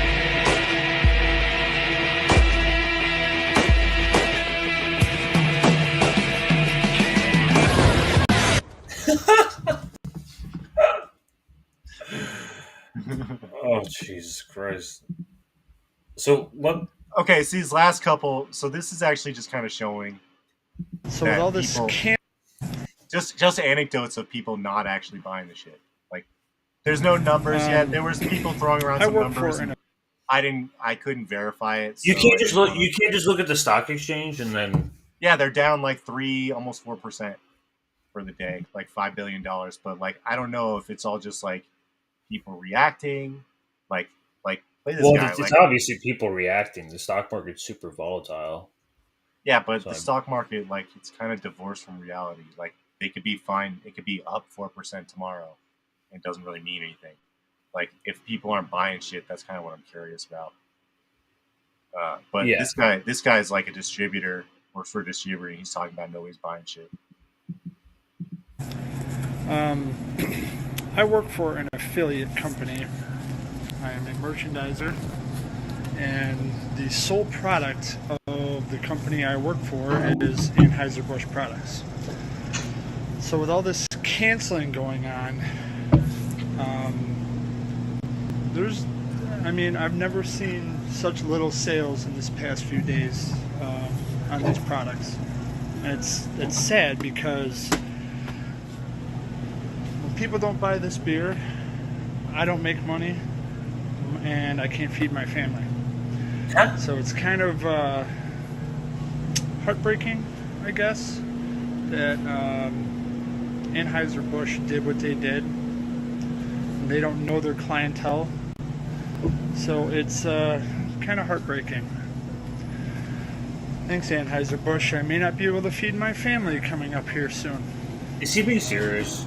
I think he's being a little hyperbolic, but like, I don't know. Can't If he's feed his family. if He he's owns paycheck, well, if he's paycheck to paycheck and he's on commission, like I could see it getting bad. You know, if he's got Okay.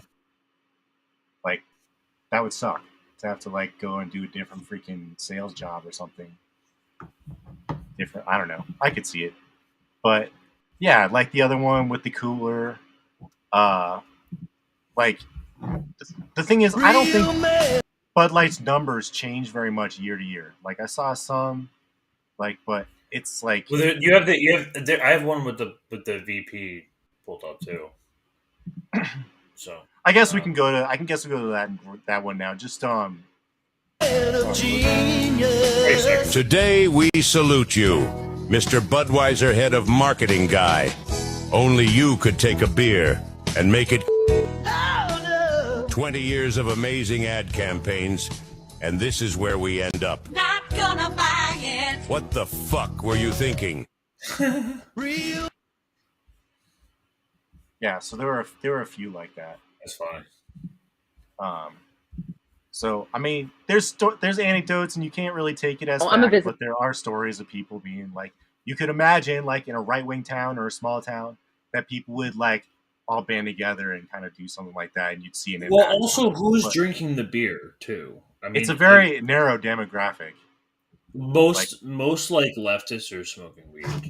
Let's be honest. Like, if you want to take like the East versus like more like a North versus like South kind of dynamic. I think everyone smokes weed for the most part. I mean, I don't know. Maybe that's an unfair distinction to make, but either way. I mean, I used to drink Bud Light, exactly, Mastermind. Like when I was in college, like that's when I. Who's drinking Bud Light? It's piss beer. It is literally piss beer. But that's what you saw. You saw it was like the people who were drinking it were mainly a particular group of people. Like I'm kind of surprised I didn't really find any videos of like college students and stuff, because like we used to get kegs of this shit because it was cheap. You know. Well, yeah. I mean, that's the only reason why you get this stuff. I mean, I don't know who's buying Bud Light anyway. Really, I mean that's exactly what it is. It's like frat boys like buying like a bunch of like buying like a a 6-pack of like Natty Ice. You know what I mean? Like just some like cheap ass or Natty exactly. It's not piss beer. It's not really about what it tastes like. I can enjoy cheap beer. Like I can enjoy like something like a Blue Moon every once in a while, but like I like European beer, if anything. There's nothing like if there's any really Balkans in chat, you can't find it anywhere in the United States. I've tried, but Ojusko is the best European beer I've ever had. Yeah, I would do anything. I would kill a man for that beer. And you know what? It's only available in Croatia, so damn. It's very expensive to go over there and just to get beer. So yeah. But yeah, my dad. You know what's funny? Like my dad actually has he's friends with like a distributor in Brooklyn who like ships like some other. It's not a Jusko, but it's like Vaska or something like that. Some other Croatian beer that he's like a distributor, so in the United States, so like he's like the main distributor in the United States. So he just like basically just. Mm-hmm. That's pretty sweet. Gets all like cause he drives up to like Newark, gives him like a 6-pack in the parking lot, like literally like drugs. Like it's literally like handing over drugs. Yeah. Just for a 6-pack of beer. Yeah. I wonder if somebody like him would have noticed that there's less demand for Anheuser-Busch products. Yeah, I mean, do you want to get into this? Yeah, we can pivot now. So this is the VP of marketing for Bud Light doing her like pretending that she knows what she's Natty Ice. I fucking hate that. Businesswoman. I had a really clear job to do when I took over Bud Light. And it was, this brand is in decline. It's been in decline for a really long time. And if we do not attract young drinkers to come and drink this brand, there will be no future for Bud Light. So I had this super clear mandate. It's like we need to evolve and elevate this incredibly iconic brand. And what I brought to that was a belief in, okay, what does evolve and elevate mean? It means inclusivity. It means shifting the tone. It means having a campaign that's truly inclusive and feels lighter and brighter and different and appeals to women and to men. Mm-hmm. And representation is at sort of the heart of evolution. You've got to see people who reflect you in the work. And we had this hangover. I mean, Bud Light had been kind of a brand of fratty, kind of out of touch humor. And it was really important that we had another approach. Okay. Yeah. So that's her like not even apologizing for it, totally like going for it and owning it and saying we had to do this. So I'll give her credit there for like not backing down. But like I don't know if I think she was put in a position where it was just I'm torn between whether she just decided to do this on her own or if she was encouraged to do something like this. So I guess I can start sharing my screen now since I got some notes and I know more screen, more audio. Okay. Yeah. Can you see it now? So before you go into it, I just wanted to show some other stuff that Dylan's in. So can you see this thing with Ollie London? So Nike, Bud Light, Ulta. Also, what's up with the Dalai Lama today, too? Oh my god. He tried to make out with a little kid. Tried to tongue him. Everyone's a pedo nowadays. Why? I think it's just part of the thing where I'm saying like I think the world's getting so absurd that we're just like seeing through the curtain now. And like they're just doing like the absurd and obvious out in the open and just are expecting us to take it. Like yeah. Wait, is this a video or no? No, can you see it though? Like with it. I think your screen is frozen. I could be wrong. I don't know. But so you don't see Dylan's face? No, I see it. It's okay. I just wanted to say before I switched. Yeah. I just wanted to say before I switched to the other part was that like again like 10, 15,000, over 50,000 for all these following, all these sponsorship deals. Nike, Bud Light, Ulta, Plaza Hotel, Tampax, KitchenAid, Always tampons, Crest toothpaste, Mac makeup. Let's see, Kate Spade. So you kind of get the idea. Kind snacks. Did that one. So, but when you start looking into this, so I know we kind of touched upon a little bit. Are you on a Mac laptop, real quick? No, I'm on a Mac laptop. I'm on a Mac. Do you have the ability to like hit Command plus a couple? Better. Yeah. There you go. There you go. That's good. That's good. Yeah. Cool. All right, I'll remember that. So we've kind of touched upon this a little bit in the past, but like part of like ESG and having all these companies get behind like green energy and like their social commitment and like all these alternative energy and all these things to come across as doing the right thing for the community and being good and like not being totally evil under capitalism. Part of that is what's called the CEI and the Corporate Equality Index. Okay, so this lady who was just saying, "Oh, I wanted to do something different," like as we'll kind of see, is like these companies literally have a vested interest. If I don't even know if I'd say a financial interest, but they have a vested interest in doing these things, or else facing backlash, something that could hurt their score, and we're kind of into that. And just before going into it, like Anheuser-Busch has a perfect score, so they obviously take this seriously. And this affects their bottom line in a substantial way. I think I see it after reading about it. I see it as a kind of form of extortion. So it is. It directly affects their credit. So like their bill, like every major company, especially like Anheuser-Busch, they're running off of these giant loans that they need. Like if you're doing any whatsoever, like. If you're a company, you have an accounts payable. You know what I mean? Like you're gonna need to have loans and credit. So right, like that's just the nature then, of like what the then you CIA, ask, what the CEI is for. if it's on that level to be able to like issue credit and like do these things as like high profile companies, like why are they jumping on the freaking like LGBTQ thing? I mean, like, kind of saying that rhetorically, but like it's just something that doesn't seem to concern the average trans trans people, you know?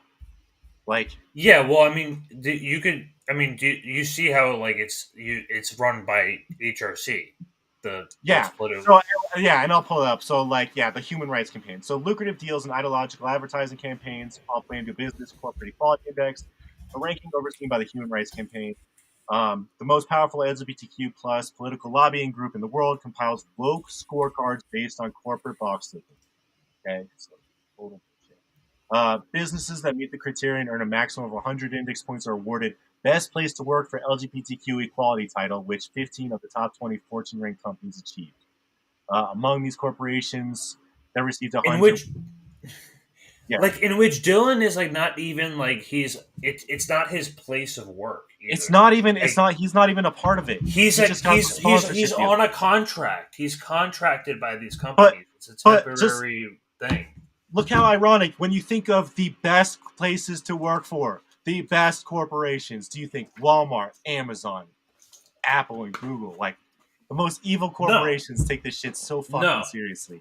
No, you know, it's just like it's the most disingenuous like score. So cynical. It's so cynical.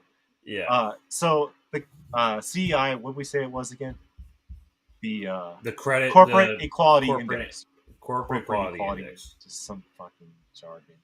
Which has deep ties to George Soros' Open Society. Oh, yeah. So falls under the umbrella entity ESG, as I said, for environmental, social, and corporate governance, and its ethical investing movement, which funds ideological projects, including those that phase out fossil fuels, promote unionization, and maintain racial and gender equality, hiring quotas. If the company loses its points, which can be due to such issues as failing to meet integration of intersectionality in professional development, skills-based or other training, their stakeholders can see the effects in their financial returns. So straight up extortion. For profit-driven entities, losing conservative customers by pushing woke advertisement and making figures like Mulvaney the public face, the company is a small price to pay compared to the alternative. So let's see if I have anything else going. One of the key players in this dynamic is BlackRock CEO Larry Fink, one of the top shareholders in major companies including Nike and Anheuser-Busch, who oversee assets worth $4.6 trillion. Fink, who has been dubbed the face of ESG, showed his hand in 2018 in a notorious letter to CEOs titled A Sense of Purpose, which threatened to demote those who didn't fall in line. Arguing that companies need to serve a social purpose, Fink said to prosper over time, every company must not only deliver financial performance, but also show how to make positive contributions to society. Let's put them in air quotes. If a company does with the community and have a sense of purpose, it will ultimately lose this license to operate from key stakeholders you want. Okay, so I just want to take a moment to state that I think he's kind of like saying the quiet part out loud right now with this kind of thing. Like it's a mask. You saw that the biggest companies that are doing it are Walmart, Amazon, Google, like the worst companies. Okay, so he's basically saying Larry Fink like, of BlackRock, like fucking billionaire, World Economic Forum chair, yes, like child, like and crazy rich. Okay, is basically like capitalism falling apart. People are seeing the cracks. You guys need to pretend that this stuff matters. Yes, it's like the worst thing. He's saying that it's falling apart and that you have to pretend to keep this thing going. Okay, so it's just like it's so cynical. It's so cynical. So like again, going back to the beginning, it's not like none of us care like if you identify as a male or female. It's that like the people who really are running the show, like Larry fucking Fink, okay, doesn't give a fuck about this dude. Okay, like it's just. Oh no, of course not. Of course not. And so, all it does, and really, they don't really care about whatever fucking culture bullshit is going on. But ultimately, what this does is like ultimately, what this does is like is it again? It just makes people look ridiculous. It's just they need to perpetuate capitalism, so they need to pretend that they're appealing to everybody. Like they don't care that they'll lose money. This is them losing money instead of being taxed to hell and not giving us health care. Like, okay, they're basically taxing themselves because they're like, capitalism's going to fall apart if we don't freaking do this. Exactly. It's like it's like I said before. I'm friends with plenty. I'm friends with plenty of gay folks, plenty of lesbian folks, plenty of trans folks, and none of them believe in any of this, of like this kind of shit. No. None of them. None of them are as bought in as the people online are. They're like normal and it's people. ridiculous. It's just crazy. trying to live their life. Yeah. So while Fink has combated claims that ESG is a politically Most people driven just want to be left alone for the most part. 100%. Yeah. 100% agree. The president of the Human Rights Campaign, which doles out the CI ranking, is a former political organizer for Barack Obama. Interesting. HRC sends representatives to corporations every year telling them what kind of stuff they have to make visible at the company. They give them a list of demands, and if they don't follow through, there's a threat you won't keep your CEI score. The ESG is a highly subjective political score infiltrating all walks of life, added Derek Riefel, CEO of State Financial Officers Foundation and leading voice against the ESG. The problems with measures like CEI and its big brother ESG is that it introduces an incentive structure outside the bounds of business, often in ways contradictory to fiduciary duties. So let's pause there for a second. So I could understand if you were a capitalist, you would be like, this is bad because we're losing money. I am not a capitalist. I'm an anti-capitalist. So it's funny to me either way. Like seeing them lose money over this stuff because like they know it's not going to work because they have to do it. It's just one of those contradictions that like capitalism is going through, and it's just hilarious to me.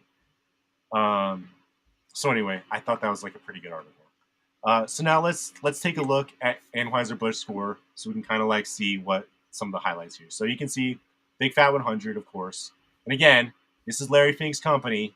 Okay, he's gonna make sure that like he's got all that woke bullshit down pat. So the kind of ones that I thought were important. So supporting an inclusive culture and corporate social responsibility. Okay. So 3 distinct efforts of outreach or engagement to broader LGBTQ community. Okay. So tell me what that is. That sounds like to me like being able to sell some advertising to Dylan.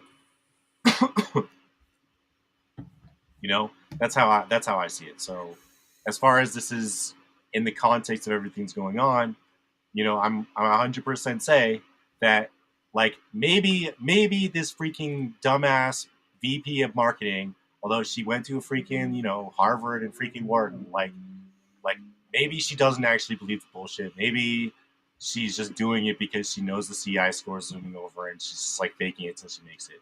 But like Kid Rock was never a good gamer. Just want to say. He was never good.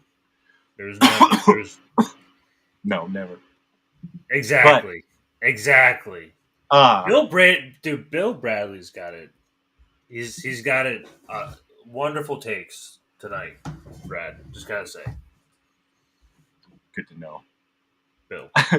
But yeah, I mean that's kind of what I see as they definitely have to do it. So what's some of the other stuff here? Obvious ones, that's actually kind of reasonable. Policy includes sexual orientation for all operations, includes gender identity or expression for all operations. So like I don't know what that means, but whatever.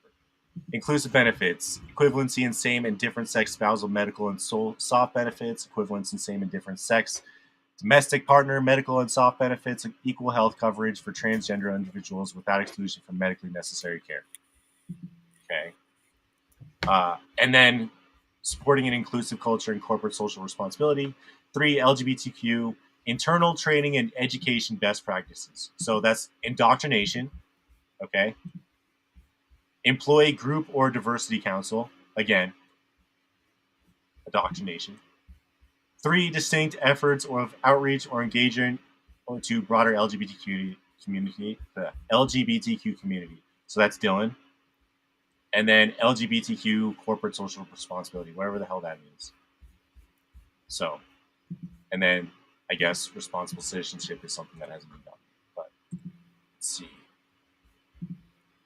So yeah, I think we can probably switch back to you at this point.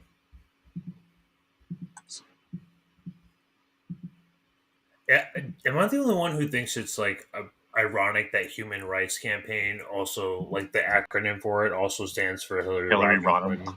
I know. I always think am I the one who thought that, or is that just me? Like, no, I definitely also. That was I also didn't. like I this didn't side know. thought. I didn't know that was connected to like the CEI until like I saw that article. I was like, oh shit, it's all connected. Yeah, that's a really great article. That really kind of like explains why Dylan Mulvaney is like really like taking the rounds. He's just a pawn. He's just a pawn. Like, and it's it's like I don't know how you can look at it other than as cynical. But if you do you even want to touch the Riley Gaines shit, or do you want to just? I mean, I did kind of want to like. It's kind of crazy. Why are we getting kind of into it? No. I was wondering.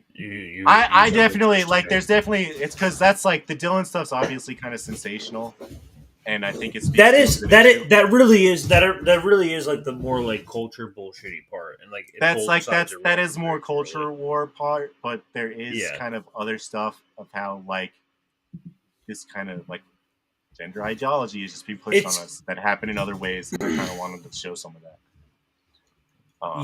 I mean, it's more so like how companies are kind of like lockholded into like this situation where they're like they have to like aggressively market this like sensationalism because this is the only thing that are like talked about. It's the only thing that's like really talked about amongst like online circles. So they automatically think that this is like the like go to. Like, I don't know. This is like what this is like this is like you. I mean, that's what because I also think it's a part of I think, and it kind of goes with Larry Fink, is that it's also part of the transhumanist movement. So like.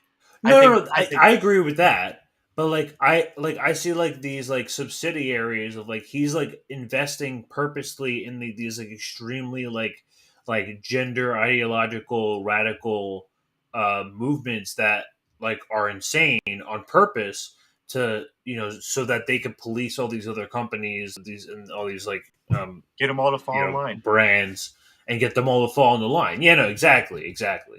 It's basically, I mean, really, like you can't really think of capitalism as like all these like elites like just working together against you. No, they're competing against each other as well. Well, they're all competing against each other. But they dominated influence and control over like in different tiers. Like, you know what I mean? The elites also have class consciousness, so like they don't have to have like a cabal to operate under the same principles. They know how capitalism works. They know how to like fulfill themselves. That's why there's this thing going on where they're like, we know we're losing money doing this CEI stuff. It's freaking stupid. Why are we doing the CEI and ESG stuff? And it's like, well, it's just one of those contradictions because the place it's all falling apart. So yeah, it's like it's like the elites like have more of an understanding of socialism than we do, which is really crazy. Very true. But that's how they're able to stay in power. Socialism for the rich. But yeah, so pull up the one. There's the speech. Riley Gaines, she does the speech in the beginning at San Francisco State University. So just really quick, I think everybody probably remembers. It's like a couple of years ago, I guess. There was a trans woman, Leah Thomas, who competed on the swim team, and since then, the second place holder, who used to be like champions, has been a little bit more of an activist recently and got invited to the school to speak.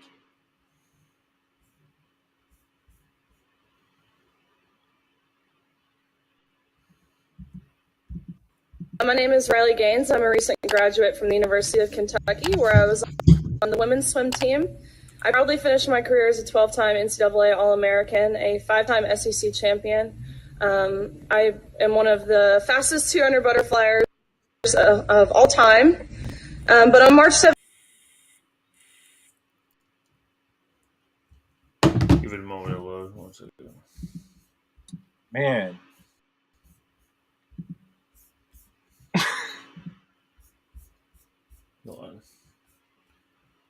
Lot of multimedia tonight. You know, it's I've got like 3 tabs open. I've got like a bunch of tabs open. Yeah, I had a bunch of tabs open. I was wondering. This part is part of it is like Google Chrome. It takes up so much RAM for no reason. Use Brave, man. Should I? I should, right? Mm-hmm. Uses because if you want to, you can use Chrome plugins, but it doesn't have all the freaking spyware that comes. I gotta message you about that later. But it's gonna play. Is it still loading? I can't see. Let's do a refresh.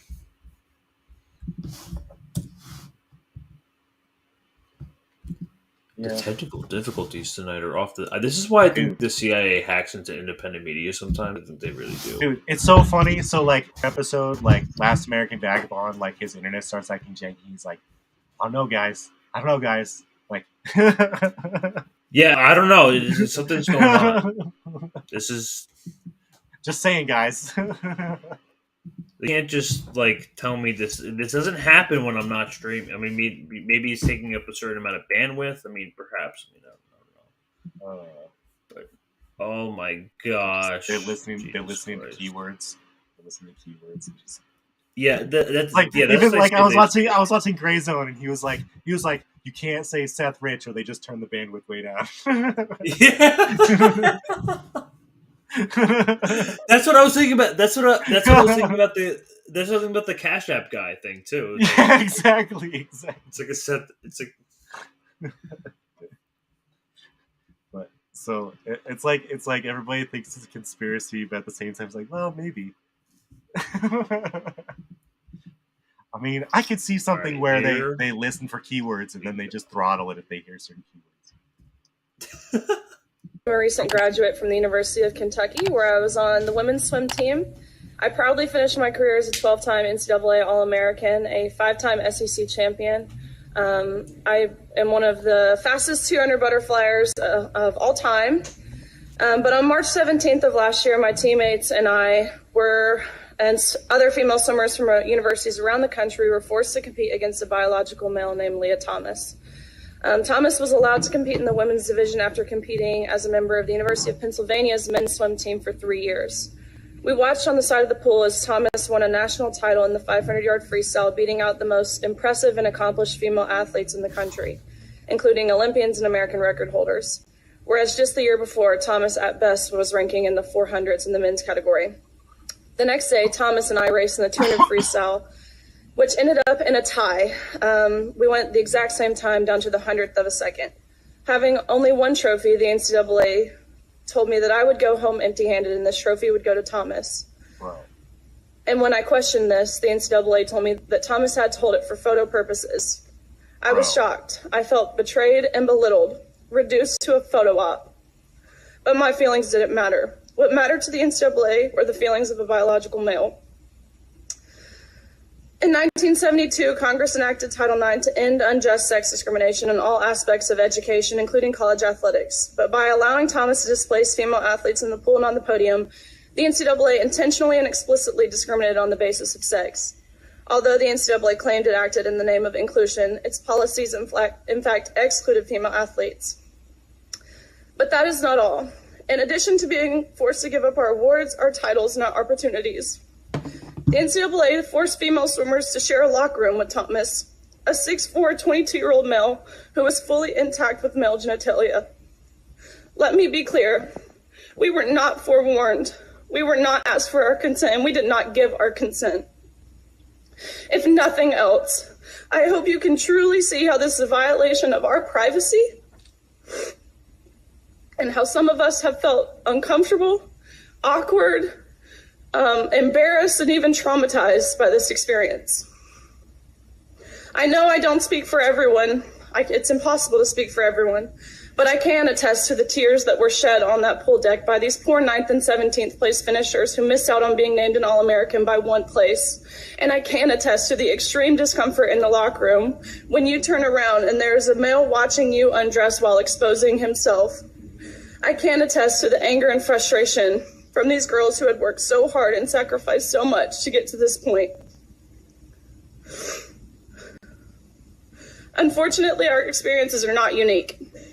The number of female athletes who have been denied opportunities, again, traumatized or hurt by policies that claim to be promoting inclusion, is growing at an alarming rate around this country. It's simply unacceptable, and the integrity of women's sports is lost. Thank you, man. Thanks so much. Cool. So yeah, like I don't understand. So why can't we have different categories in terms of like why can't we have a trans women's section? So that's starting to happen. I didn't want to get too much. And then a women's section, and then a men's section, and then a trans men's section. We could do that. Why can't we do that? What's starting to happen is you're starting to see open categories. Some states are doing open categories, so men and women, whoever competing. Can you not hear me? Well, that's different. That's combining the two genders. Well, I'm saying I'm saying like a whole distinct separate category for trans women who want to compete with each other, and they have like their own division. They have their own locker rooms. If they want own bathrooms, and then women's, you have 4 bathrooms. This is how it works. There's 2 genders. Let's get back to our objective. Hold on, right, I'm not getting. Let's get back to our objective reality for a second. Let's get back to our objective reality. All right, okay. No, I'm with the biology. I'm there. Okay. All right. I'm giving you the biological the day that 4 bathrooms are up is just come on. You think that's gonna happen? I'm not saying that that's a reality. What I'm saying is that if you're a company and you want to do this, then you have to build 4 bathrooms, and you have to build 4 locker rooms, and you have to make 4 separate divisions in women's sports. See, but that's why I think that's 4 separate divisions in like gender sports. Okay, but here's kind of where here's kind of how I see what she was saying in the speech about having to like being subjected to like male genitalia in the bathroom. I think that speaks to more of like it's not just like them trying to pass stuff or have laws that give them like some equality. It's biological men forcing themselves into private situations with women, like forcing themselves. Well, that's how exactly. Well, that's how it's currently set up, and I'm saying that's exactly where the issue lies, because people are able to take advantage of it. There's actually, and I didn't want to mention it, but have you heard of transmaxing yet? I don't know. I may know what it is, but I don't think you want to know what it is. I don't think you want to know. Should I even talk about it? It's disgusting. I mean, it's just like people who take like shitloads of hormones to freaking. No, so it's an incel movement, right? It's an incel movement that is predicated on the concept that women inherently have it better in society than men, so that they're treated better if they're women, and that they convert into women in order to have sex with like real like cis women. It's gross. What? Or like not cis like cis like lesbian women. You know what I mean? Right.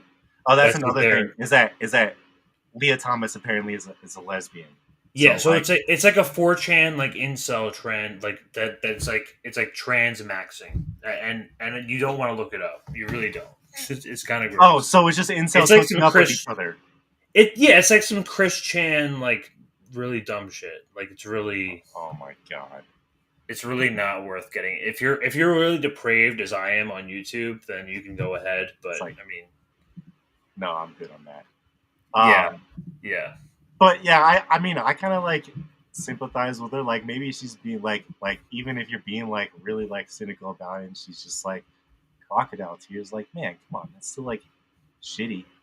I still think it's like you should have like a choice, especially like maybe that's another thing is like maybe men don't really understand, because I heard this the other day, and it made me look at kind of like the power dynamic between men and women in a different way. But like men don't, like women always worry about who's behind them or like what's around them when they're walking to their car. That's not something that like goes through men's like skull. Like women are always worried about what's around them. And so like imagine like having that kind of mindset because you live in a patriarchal world. Like we're men, we just like kind of lack that kind of like concept. But like, and then you're like in a bathroom and that like you're being like subjugated to that. I don't know. It just seems like it's like there's that's why we like I see this as kind of like a really like a patriarchal argument more than like a trans movement. Like not trying to get into like the culture war shit. This is like speaking to like a more insidious thing about like basically having like a really male dominated culture. Like I know it is inherently patriarchal, and that's like really what it is. I mean, the like the overreach of like feminism is a kind of like where it's also like patriarchal too, because it hurts women in a yes, in a different way, like the freaking Soros way. Like yeah, exactly. And it also gaslights them and it makes them believe that what they're doing is good. Well, it's like I was watching this thing. Do you ever watch Shoe? So Shoe on Head? Yeah, so she had one the other day, and like it just like got out of my head. Oh yeah, she was like critiquing on talking about trad wives, and basically it comes down to like people are just jealous that like people like women are able to kind of like fulfill their roles and live as like homemakers. That's a whole different like gender debate. But I understand, but we're kind of like saying like on the one hand, like feminism kind of like gave women the idea of kind of like being in the workforce was a good way when like you could look at the other way as like they just wanted like a cheaper tax base. That's why they encourage women to get into the workforce. And it also personally, I think communists should embrace tradition. I really think they should. But I like understand more. I think like I used to kind of have that more liberal mindset, like people can be whatever, but I think like gender roles are a thing. Like I think that there are certain things like coming back to what I was saying, like I think women who decide that they want to be like housewives and want to be homemakers and want to raise children and want to be like cook food for their husband and their kids and like homeschool or whatever, like I think that's like a noble thing. If you want to be like a really awesome like mom and wife and that like that's your goal, like that's cool, good for you, like. And what she was saying towards, and what she was saying toward the end is basically like people are pissed now because like the economy is so bad that no one's in a position to basically have like a single income household where the woman can stay at home and be a homemaker while the husband's out making all the money. Well, like I didn't like. I also like. She was really good, bad, but she's really good looking. I think she also has pretty good taste most of the time. But I think for the most part, like, fuck. Now my train of thought is it's true though, but like, it's just I think they're making a good point. But we can switch over to this now, I guess. So I guess these are some different videos in here. Let me see where we're at. Yeah, so there's some different videos in there. You'll see trans activists rush to room where Riot Gaines was speaking. You can play that one. I was going to mention like how some of these different ones. For the most part, like what I was just saying before, where most people just want to be just left alone. That's really what I believe fundamentally. Yeah. And you should be able to do whatever you want to do. And like I totally think and that really like this trans like gender. People, whatever this gender whatever the gender argument is, it really doesn't like matter like fundamentally on the individual level. It really doesn't. I mean, people are gonna like continue doing whatever they believe they were, run under like this like environment, whatever they were essentially like born into. Mm-hmm. Really. I mean, I'd imagine a lot of like what you were talking about, like with like trad wives, is for the most part just women who were like raised in like a more like traditional household, and so thus like they take after their parents and I think that's part of it. The whole psychology too. I mean, I think that's like a fundamentally like biological argument, but. But like, it's like, have you ever been around women with and somebody else has like a little baby and they all like freak out and then like get like baby fever and they want to like see the baby and they want to like take care of baby and then they're like, you ever meet women like that?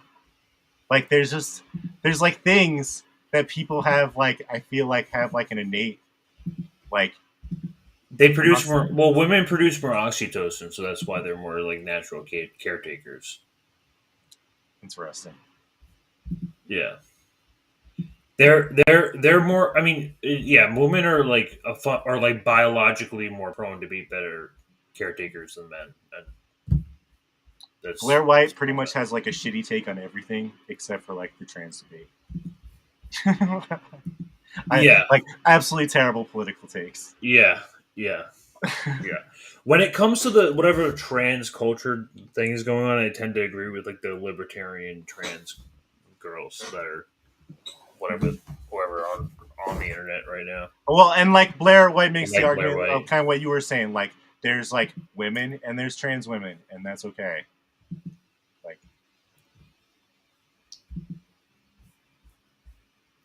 was this on YouTube?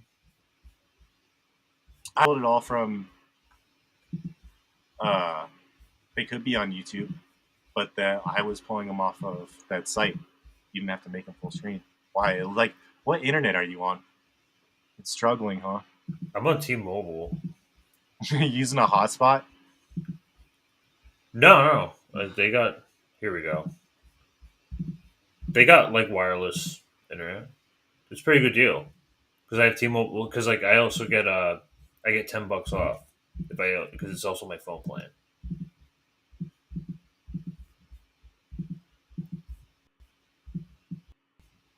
I'm just pulling up YouTube. Yeah. This is not. Oh, are you? Yeah, the technical difficulties are off the charts tonight. We're dealing with something else. This is where the CIA is coming in. The CIA is there. This is intelligence within. If you're fed in chat, raise your hand. So, I want to get to like Bill's thing really quick. So he's talking about patriarchy and oligarchy. Reason you got to get rid of patriarchy is because if you go down to a society and you have an eliminated patriarchy, then patriarchy stays. So you have to. It's like why reform doesn't work. It's why like reactionaryism, like being a reactionary doesn't work. It's all bullshit. Like you have to take it down. Like I understand class is an issue, but I think that patriarchy is a major element that people don't pay attention to because it's so pervasive in society.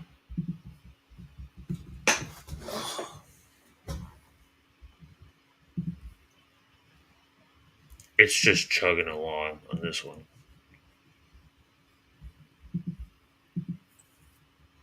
All right, folks. So what we're gonna do.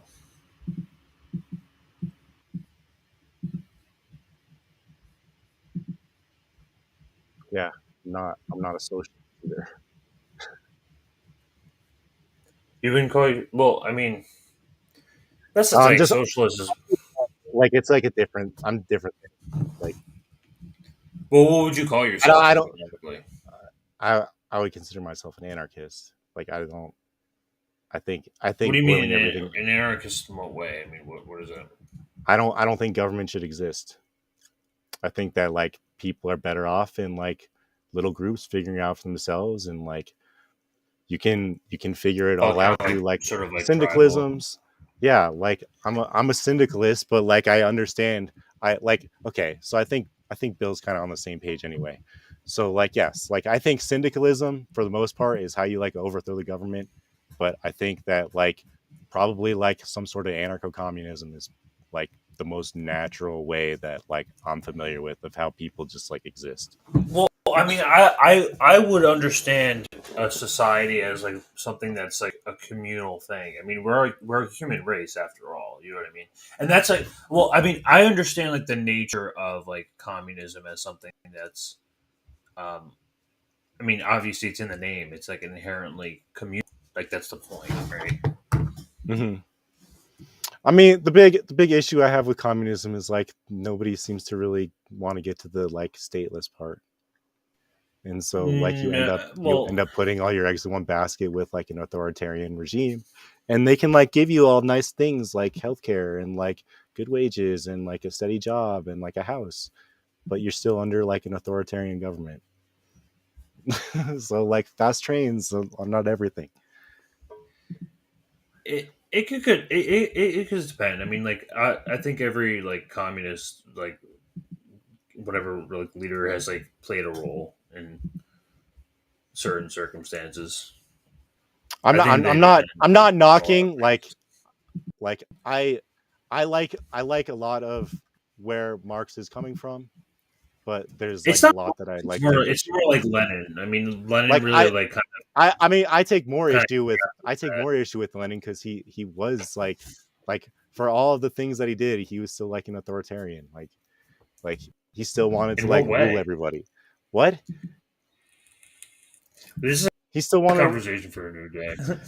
This is a totally different conversation. I just like I don't agree with using the state to get rid of the state. Like that doesn't there's no time in history where that makes any sense. Like Marxist Leninism is kind of like a priori, like they like want to use the state and then the state just kind of like makes itself redundant and just goes away. That doesn't happen. Eventually the state's going to want to reinforce itself, keep doing things to make you want to keep the state. Stuff like a military, stuff like healthcare, stuff like fast transportation.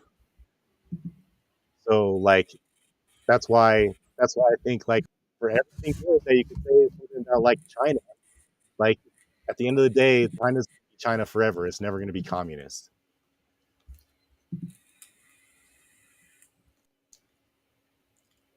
We're gonna try this disable extension, see if that's like gonna work. Man, you're having a hard time with this, huh? Yeah, can you maybe you try pulling it? Hold on. Here we go. It still won't give me sound.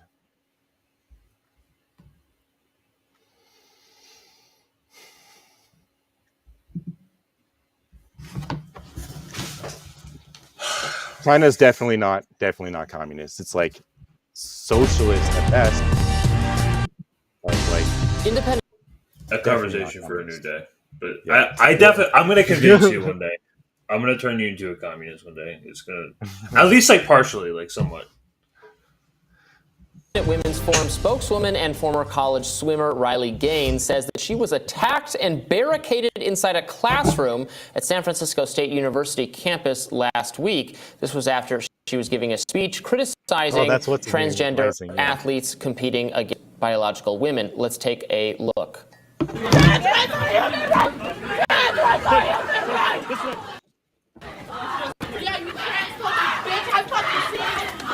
just me. I'm good. I'm good. I'm good. People are crazy. I'm coming. I'm good. I'm good. Tell her to pay us. Tell her to pay us, and then she could go. $10 each.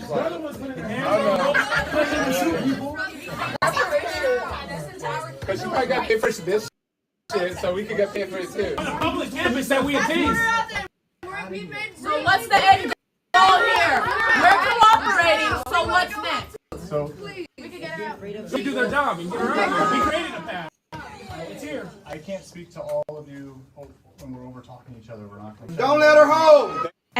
SFSU released a statement claiming the attack was mostly just students, quote, peacefully protesting, and that it required, quote, tremendous bravery to confront the speaker. Well, Gaines appeared on Fox News yesterday to reject. Yeah. Pull up some different ones. Do you have some other ones pulled up? Let me see what else we got here. But yeah, there was just like, you could see her running away and stuff. It's not like a huge deal if it's too much of a pain at this point. But you can at least, I guess you could pull up the Tucker thing. Maybe I gotta. Yeah, no. Can I get? I'll just get to the Tucker thing. Yeah, just like go by the timestamps that I put on the doc as well. Okay, because like Tucker says some pretty cringe stuff. Yeah. Well, like he says some cringe stuff. Just really quick, I want to say like he totally like misgenders and like you can tell he's like super like not cool with it, and like I'm not. Yeah, there's that guy. I think there's like a fundamental difference. I think that you can have like a median kind of take with this. And again, I'm trying to have a nuanced take with it, but unfortunately, like she had an interview on Tucker Carlson, so like we're gonna watch some Tucker Carlson. And I mean, Tucker, I mean, yeah, I mean, listen, I mean, Noam Chomsky. I mean, what's his name? Cornel West can go on for Fox News. So I don't understand why. I don't understand why. Yeah, exactly. Because at its core is if you're still talking about the platforming shit, you're like you're not serious about. Like, oh, I know. I just like I was listening to him like, he's kind of cringe in some of these, but like, yeah, Tucker's just skip. Tucker always is a little cringe. If you want me to skip to minute 40.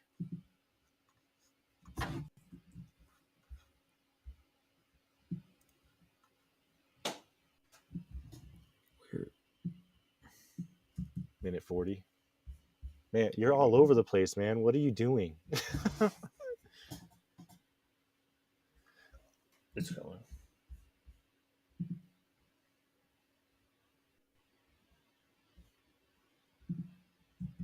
Because I think it was still buffering that part.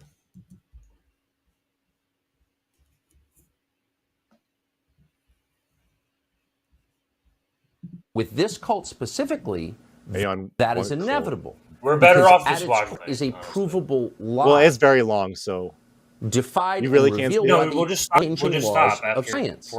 We do not have the power to change our sex. It is in our DNA. It is in our bone He's like structure. really cringe.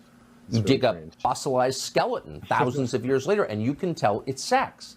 We can't change that, much as we might want to, much as we might feel deep sympathy for those who want to. We still can't Is that better? change it. We can just wait is true for it to load while it. And so, of course, they have to. You really can't skip Sorry, it? my internet cannot handle it. Watch. Damn. All right. Or maybe it can. Teammates were forced to compete in women's swimming competitions. Gaines was brave enough to There you say go. something about it. She came on our show last July. That night So we this is watched last Leah year. Thomas win a national title and blow all the other females completely out of the water. And that next day we came back and the mood had shifted to where people were mad.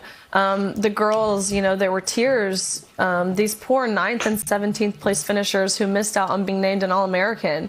There's extreme discomfort in the locker room. There's, you know, kind of these grumbles of... Is he wandering around the women's locker room? Yeah. And that's not something, you know, we were forewarned about, which I don't think is right in any means. Changing in a locker room with someone who has different parts.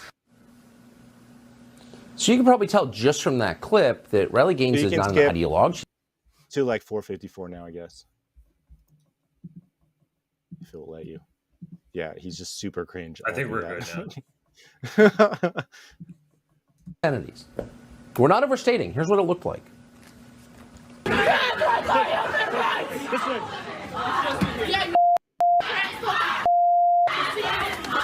just me. I'm good. I'm fine. You got me. I'm good.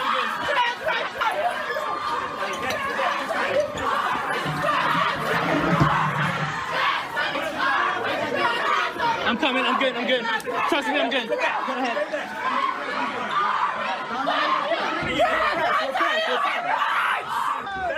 Fucking maniac. See, like that statement is like something that I don't like. I don't think it's It doesn't make any sense.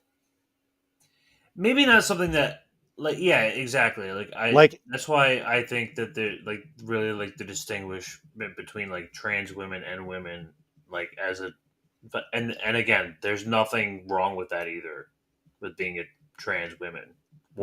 No one's saying You that. would just have a different category and that's it. Well, also pause it again. Let's be clear. It's like other thing that's kind of like subtle, might not be as obvious, is that like the like whole trans movement thing is really like a trans woman thing movement.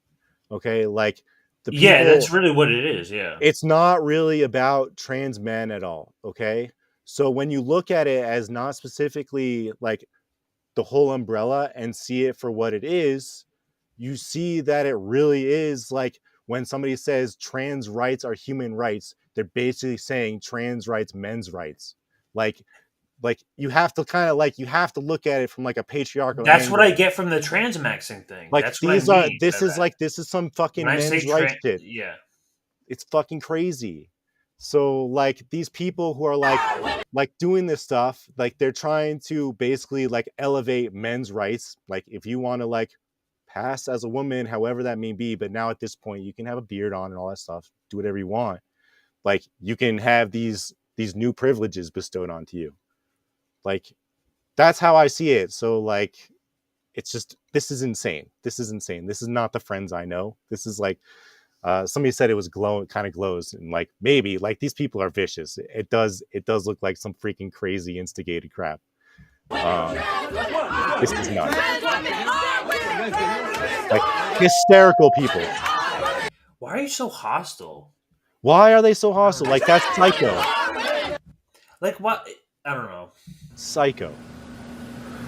That's the most dangerous extremist group in the United States. There's no mistake.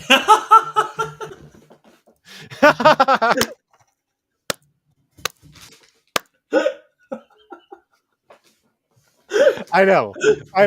Okay. Just gotta It is imagine. really bad. You just gotta. It is really bad. You just gotta imagine that there's some boomer sitting on the couch watching it, and they're like, they're just like everyone in chat, all your parents are sitting on the couch like, yeah, wow, yeah, I can't believe this is an outrage. I can't believe these it. are the terrorists. Meanwhile, like they're getting away with child trafficking, like it's just ridiculous. And they're all getting. Where's Epstein's client list? They were. I just was watching something about Unredacted about J.P. Morgan coming out with the.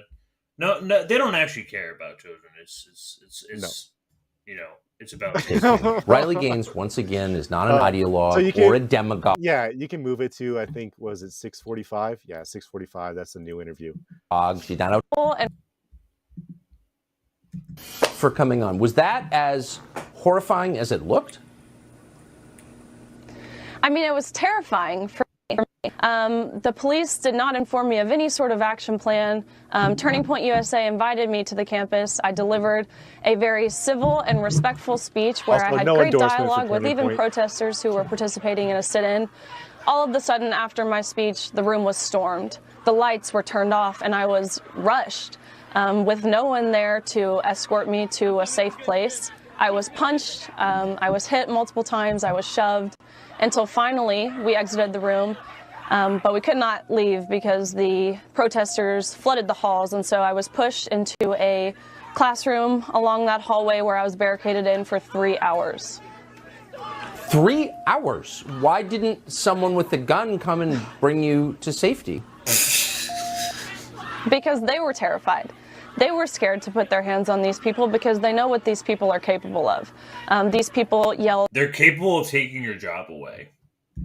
Obscene, violent, vulgar things to both myself and the officers, I could tell, didn't feel comfortable putting them in a position that would mean they do their job, which is a really scary, chilling thought. Like this is the most dangerous extremist movement. Just absolutely insane people. It's crazy. Like they're just screaming, raging. Like, come on. It's everyone. Everyone is just fucking insane. They're crazy. Like we're literally, this is the number one issue in America. This is what we're more violent than January 6th. This was for 9/11. They're openly having child slave markets all across the United States. Yep. I'm not saying it's a number one issue. I'm just saying this is something that's happening. This is where they're choosing to focus on. About whatever. Yeah, it's really pathetic. It's kind of like and to call this like a trans genocide is like very disingenuous. It's like that's a little problematic. It's such a dumb, like, because you understand like how little trans people, like how little people are actually trans. It's not that big of a deal. Insane. Yeah, like this is crazy. No one really. That's why when Brad said like it looks like a psyop or so, like it glows, I was like, yeah, like it is a bit. It does look a little glowy because like they're just so fucking crazy and violent. But like that, I don't know. I've never met somebody that deranged. that's ever like yelled in my face about stuff. I don't know. That's crazy. It's crazy. I don't know how much left is in this interview. If you want to keep playing it. I think this.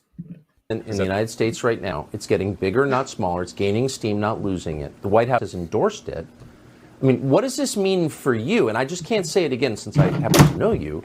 You are an inherently moderate person who means harm to no one. But are you worried about your safety going forward? You know, I am worried about my safety. I have to be now. When we have people who are willing to do this, and we know why they're willing to do this, it's because they don't have reason, they don't have logic, they don't have science, they don't have common sense on their side. That's on my side. And so they protrude by violence, whether it's physical or verbal violence. But what this means for me, this does not deter me. This assures me that I am doing the right thing. This will not silence me when they want me to be silenced. It just means I need to speak louder.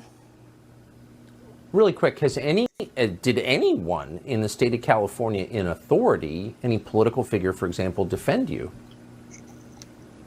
No, not the dean of students, not the campus police. I will say the city of San Francisco police that stepped in, they did a phenomenal job in escorting 3 hours later.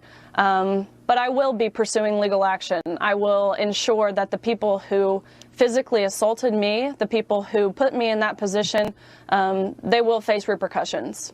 Yeah, I mean, if we can't identify that as evil, then we've really lost the thread. Riley Gaines, I'm glad you're still here, and Absolutely. Godspeed. Thank you. Of course, thank you so much. So that kind of brings that segment kind of full circle, but like I just like you saw, everybody saw it. Like those people are nuts. Like those are not normal people. Like what is going on here? So why is people they're supposed to be trying to like honor by like trying to be them, and then they attack them? Like what? It's just it's so backwards to me.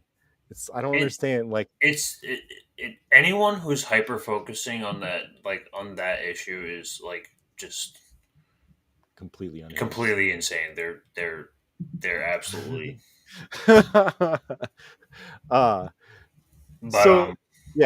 There's just one more. I guess there's just one more clip with the ballerina. I just kind of wanted to again kind of going back to like the patriarchal issue that like I don't think people are paying attention to, that I think is like the bigger issue here. So this person, now this is like not the most recent thing, but this person who is like 33 decided to become a ballerina. There should be another one that has a video by Redux. Yeah, I got it. Okay. So this person became a ballerina at 33, got into the Royal Academy at 33 or something after doing it for 1 year.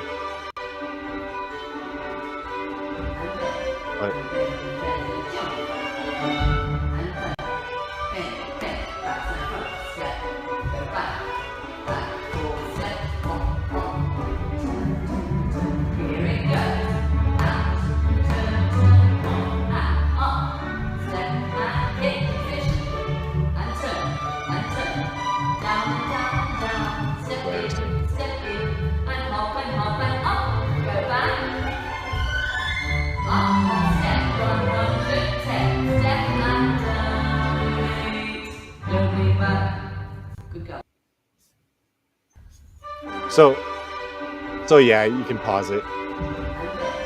But so Sophie Rebecca, yeah. So as a trans woman, I feel like something fishy is going on. The teacher here in Ontario is for sure a dude, but it's too controversial for me to say that these guys are not trans women. So yeah, exactly. I feel like there's like people like purposely taking advantage of the trend in order to like basically try to bang girls. That's why we give women like the rights that they have. That's why we give them the right to privacy. That's why like we make sure they have their own training rooms. That's why like they have their own sports. It's because we know that males are inherently like predatory creatures. Like they're gonna figure out a way. Like this, it's just the whole transmixing thing is just like another way of like them like figuring out a way to like get their kill. It's just people aren't recognizing the like extreme power imbalance between men and women, and like Yeah. Like maybe the man thinks it's no big deal, like, but obviously sick in the head, but like it could be really traumatizing for a woman to have to freaking like be subjected to that, and they have to keep their mouth shut. Like, I think that would suck. But yeah, so I don't know like how many people know kind of how ballerina going into ballet works, but it's not like you just wake up one day and you do it. Like these people, like the women who go into it, something they've been doing since like 4 or 5, 6 years old. Okay. Like I had friends, because when I lived in Orlando, my roommate was going out with one of the people in the ballet crew.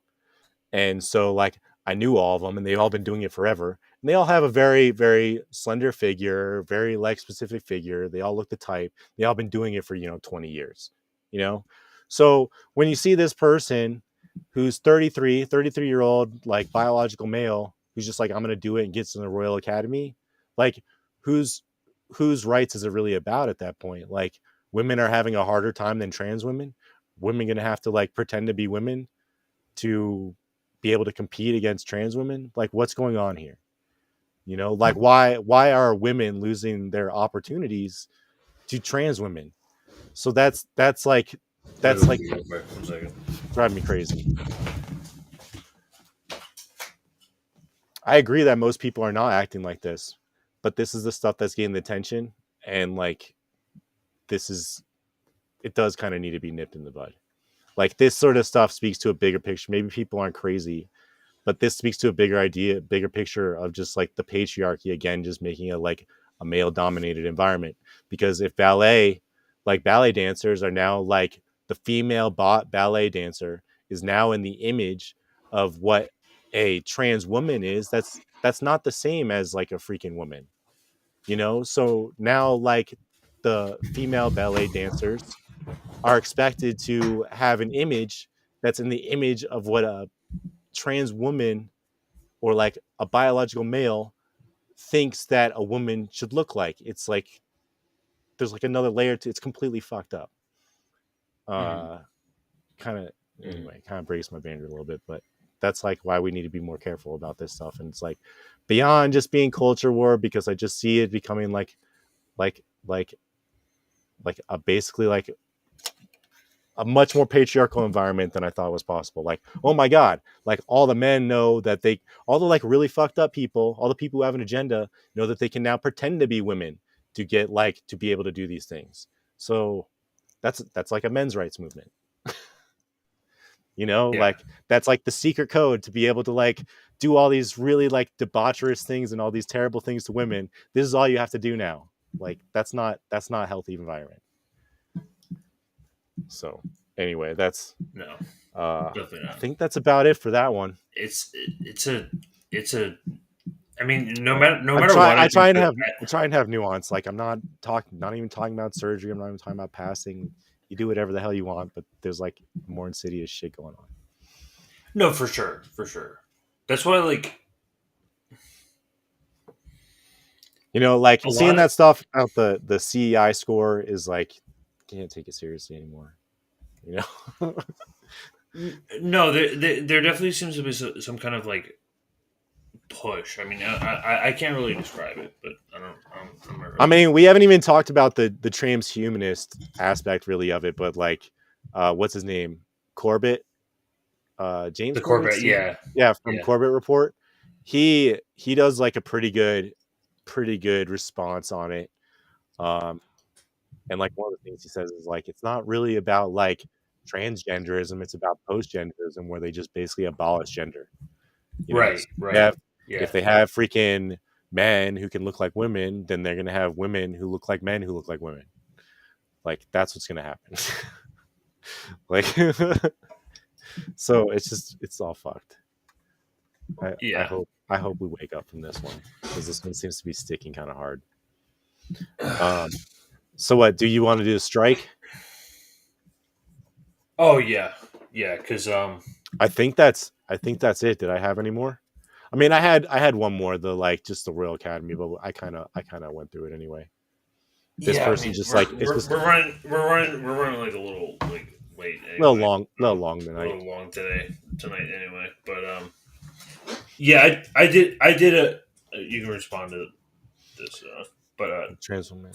I did want to cover the Rutgers U tonight because I went there for 2 years. I mean, this is like the biggest, pretty much like, and all the people from like the East Coast go here.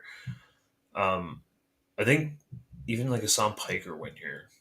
Oddly enough, Of course. I went here. I went here for 2 years in like from like 2014 to 2016. This is where I saw Bernie at Rutgers. Oh. Like, this is like where like I was like introduced like the whole thing. This is like where I started getting to talk about politics. But like, this is like, but like Rutgers is like, yeah, it's the biggest like state like NJ funded university, and the university president's like a gaslighting fuck. I mean, I did want to just glance over this, just so it gets at least some coverage. Yeah, it's good. It's a teacher strike, right? Well, the 8,000. No, I mean, no, it's for. I mean, it's for grads too. I mean, like, you can kind of see. Let me.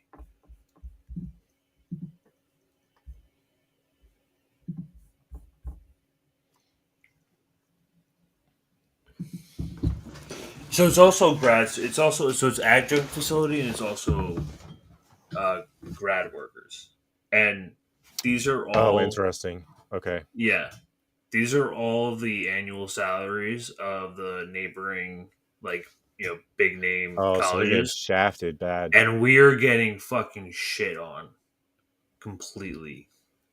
It is bad. So Damn. it's basically catastrophe capitalism. They're taking advantage of COVID, and they're just basically just using it as an excuse to like not like negotiate any new contracts or do any like sort of like fair labor. But this kind of goes over like the history. 8,000 like, faculty members at Rutgers University are on the verge of a historic strike. The unions representing tenured professors, adjuncts, and graduate student instructors today began a 10-day-long vote on whether or not to authorize the strike as contract negotiations remain stalled. It could be the first ever walkout by professors in the school's history. Senior correspondent Brenda Flanagan was in Newark, where union members rallied outside a Board of Governors meeting. What do we want? Contracts! When do we want it? Now! Rutgers faculty and staff rallied at the Newark campus to fire up union support for a strike authorization vote now underway. After working since last June without a contract, some 7,500 full and part-time professors, graduate students, and adjunct instructors could hit New Jersey State University with the first strike in its 255-year history. And we will strike. Wow. Yeah. We are tired. We are fed up with the excuses. And we will win. Understand that this fight is going to go on and on and on. But we here Chris today Smalls to make again. a statement. And if we don't get it, we what? If we don't get it, I'm glad no politician showed up here. I'm so glad. So is Chris Smalls just the face of like unionizing now? Like, In New Jersey, I think so. Yeah, New Jersey, the New Jersey, New York area. Like They he's shot him basically out the face everywhere. of, like, yeah, essentially. Like, what is he doing there? He's Amazon. It's just like, hey yo, labor organizing. Yeah, I mean, is this is like it's just a this is, fashion like, show for him. He's basically. I mean, look at it. Look at that drip, man. Bro. Union drip. and if we don't get it, we what? If we don't get it. Speakers like Chris Smalls, who organized the first Amazon union on Staten Island, rallied the crowd. Leaders for the two unions, the American Association of University Professors and the Rutgers adjunct faculty, say negotiations with Rutgers administrators have stalled. We have demands that we think make this a better Rutgers for everyone, that fit the president's idea of a beloved community and really make us a fair place for everybody in the Rutgers community. And the university has responded by rejecting all of our demands. Contract demands include salary increases of 20% over 4 years for full-time professors, an immediate 23% raise to $37,000 a year for graduate workers, and equal pay for equal work by part-time adjunct professors, plus health benefits, a 2-year minimum appointment to start, and a path to tenure. Amy Heiger's been an So adjunct hold on a for second. years. Our graduate hires, are they graduate workers? Do they live on campus? Do they have their own like 37,000 is fucking nothing. Yeah, I know. 37,000, that's like what? Like that's not even 18, that's not that's an hour? No, that's not even 15. A lot of them are like asking for 15. It's crazy. Yikes. Yeah, this is like we're they like are really we're like squeezing. this is catastrophe capitalism like at its This is so bad. Like 37, like I could find a job. Oh no, I 37. could work at Chipotle right now and get paid more than 37,000. Yeah, like unbelievable. And a path to tenure. Amy 15 is Heiger's 30K, been an yeah. adjunct So it's for like years. A lot of us are looking for full-time work, and we would love to teach at Rutgers. We love it here. We love our students, but they find that it's much cheaper to employ us piecemeal. Critics point to Rutgers football coach Greg Schiano's salary, $32 million over 8 years, as a sign of misplaced priorities. Why is the university spending millions of dollars on the black hole that is administrative costs and athletics? And their football team sucks. They suck. They're fucking terrible. They're not even that good in terms of like college football. I mean, I'm not paying attention to like college egg ball. Yeah. But it's not. They're like clearly mismanaging their money. Yeah. Throwing away millions. $32 million? Football coach Greg Schiano's salary, $32 million over 8 years, as a sign of misplaced priorities. Why is the university spending millions of dollars on the black hole that is administrative costs and athletics? Throwing away millions of dollars for athletic debt for an awful football team. We are very involved, I promise you, at the highest levels on both the union side, Rutgers side. I hope it's sooner than later that they find resolution and get this to the place it should be. Governor Murphy's a pro-union Democrat, but Rutgers No, he's not. administration contains 2 holdovers from the Republican Christie administration, John Hoffman and David Cohen, viewed as anti-labor by union negotiators.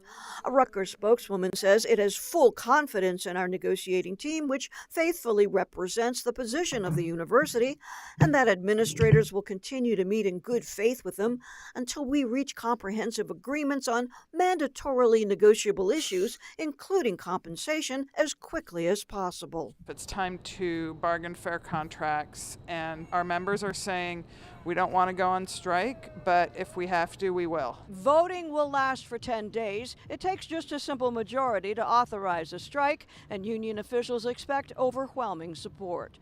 In Newark, I'm Brenda Flanagan, NJ Spotlight News. How big is Rutgers? Big. It's the biggest public university in the state, and a lot of people from New York come here too. I act like I live there. Like I live like miles up north.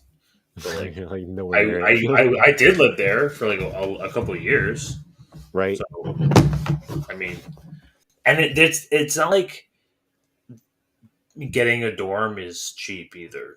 It's probably more expensive than just getting an apartment, like a shitty fucking rundown apartment with rats. Yeah, you're probably right, huh? So wait, so that 37K that they were arguing for, so it's less than 37. They're like, it's, dude. Imagine trying to pay rent with that. You're not with the real estate prices going up now. You can't do it. You can't do it. Dude, so that's like, this is pure. I don't know what, like, this is like just pure gaslighting here. And this is the president, Jonathan Holloway, Rutgers, right? He's saying, we hope the courts would not have to be called upon to halt an unlawful strike. No one wants that, nor does anyone want the faculty or those to go without pay for an illegal it's just like strike. he's just trying to scare It's illegal. people. He's just that's like more. He just wants everybody to read it, scare off some people. Because if like they have to vote on the strike, so if like some people who would be eligible to strike might get freaked out by reading something like that, like it's all spin. I was told from an insider that he actually like sent an email, like an F email, like later today, and I'm supposed to get like screenshots, but like it was all about like how it's like they're trying to fuck with the teachers. They're trying to like argue that it's illegal, that like it's exactly. It's like when freaking Amazon sent out like the Pinkertons like in their freaking distribution centers to spy on all their employees. Like this, yeah, like they're trying to argue that this is it's an illegal strike because they're public sector workers, which makes zero sense. You can strike because they're all unionized. Doesn't matter, yeah. So what's the point of being in a union if you can't strike? Well, no. So like the reason that's why the railway strike they couldn't because of a bill that freaking Bernie Sanders of all people. And that's what this guy is trying to do. That's what the president of Rutgers. They're probably trying to say they're probably trying to pull it out of their house because like the rail workers like they can literally get the cops on them and freaking get it's like arrested for striking. It's a completely different ball game for them. It's like really fucking fascist. Yeah, exactly. So they went ahead with it. 94% of members. It's going on. It happened this Monday morning. I think it's going to happen like continue. Oh, 94%. So it's like freaking unanimous. Yeah, no. They're all ready to go. They're all like, fuck this. Like, yeah, they're all ready to go. Faculty unions voted yes to authorize a strike. You made it clear. We are strike ready. Because we're fighting for a better Rutgers for our students, our communities, and ourselves as workers. We are strike ready because of the organizing work of hundreds of you, our members. We made calls, we sent texts, we knocked on doors. We've taken it to the streets to say that we are Rutgers because it's time for a fair contract now. It's time for equal pay for equal work. It's time for job security. It's time for access to health care. It's time for a rent freeze for our students and communities. And it's time for control over our course schedules. It's time for guaranteed funding packages for grads that match our real timelines. It's time for a livable wage for grads and all Rutgers workers. It's time for pay transparency, and it's time for support for our libraries and our librarians. It's time for support for the care for our families. It's time for clean and safe workspaces. It's time for campus equity. It's time to have a say when positions are slashed. It's time for COVID-impacted research support for grads. It's time for course caps that allow for us to really address our student needs. It's time to support the health and safety of all students and workers at Rutgers. It doesn't end here with this vote. It begins here. It's time to prep the picket line. It's time to strike.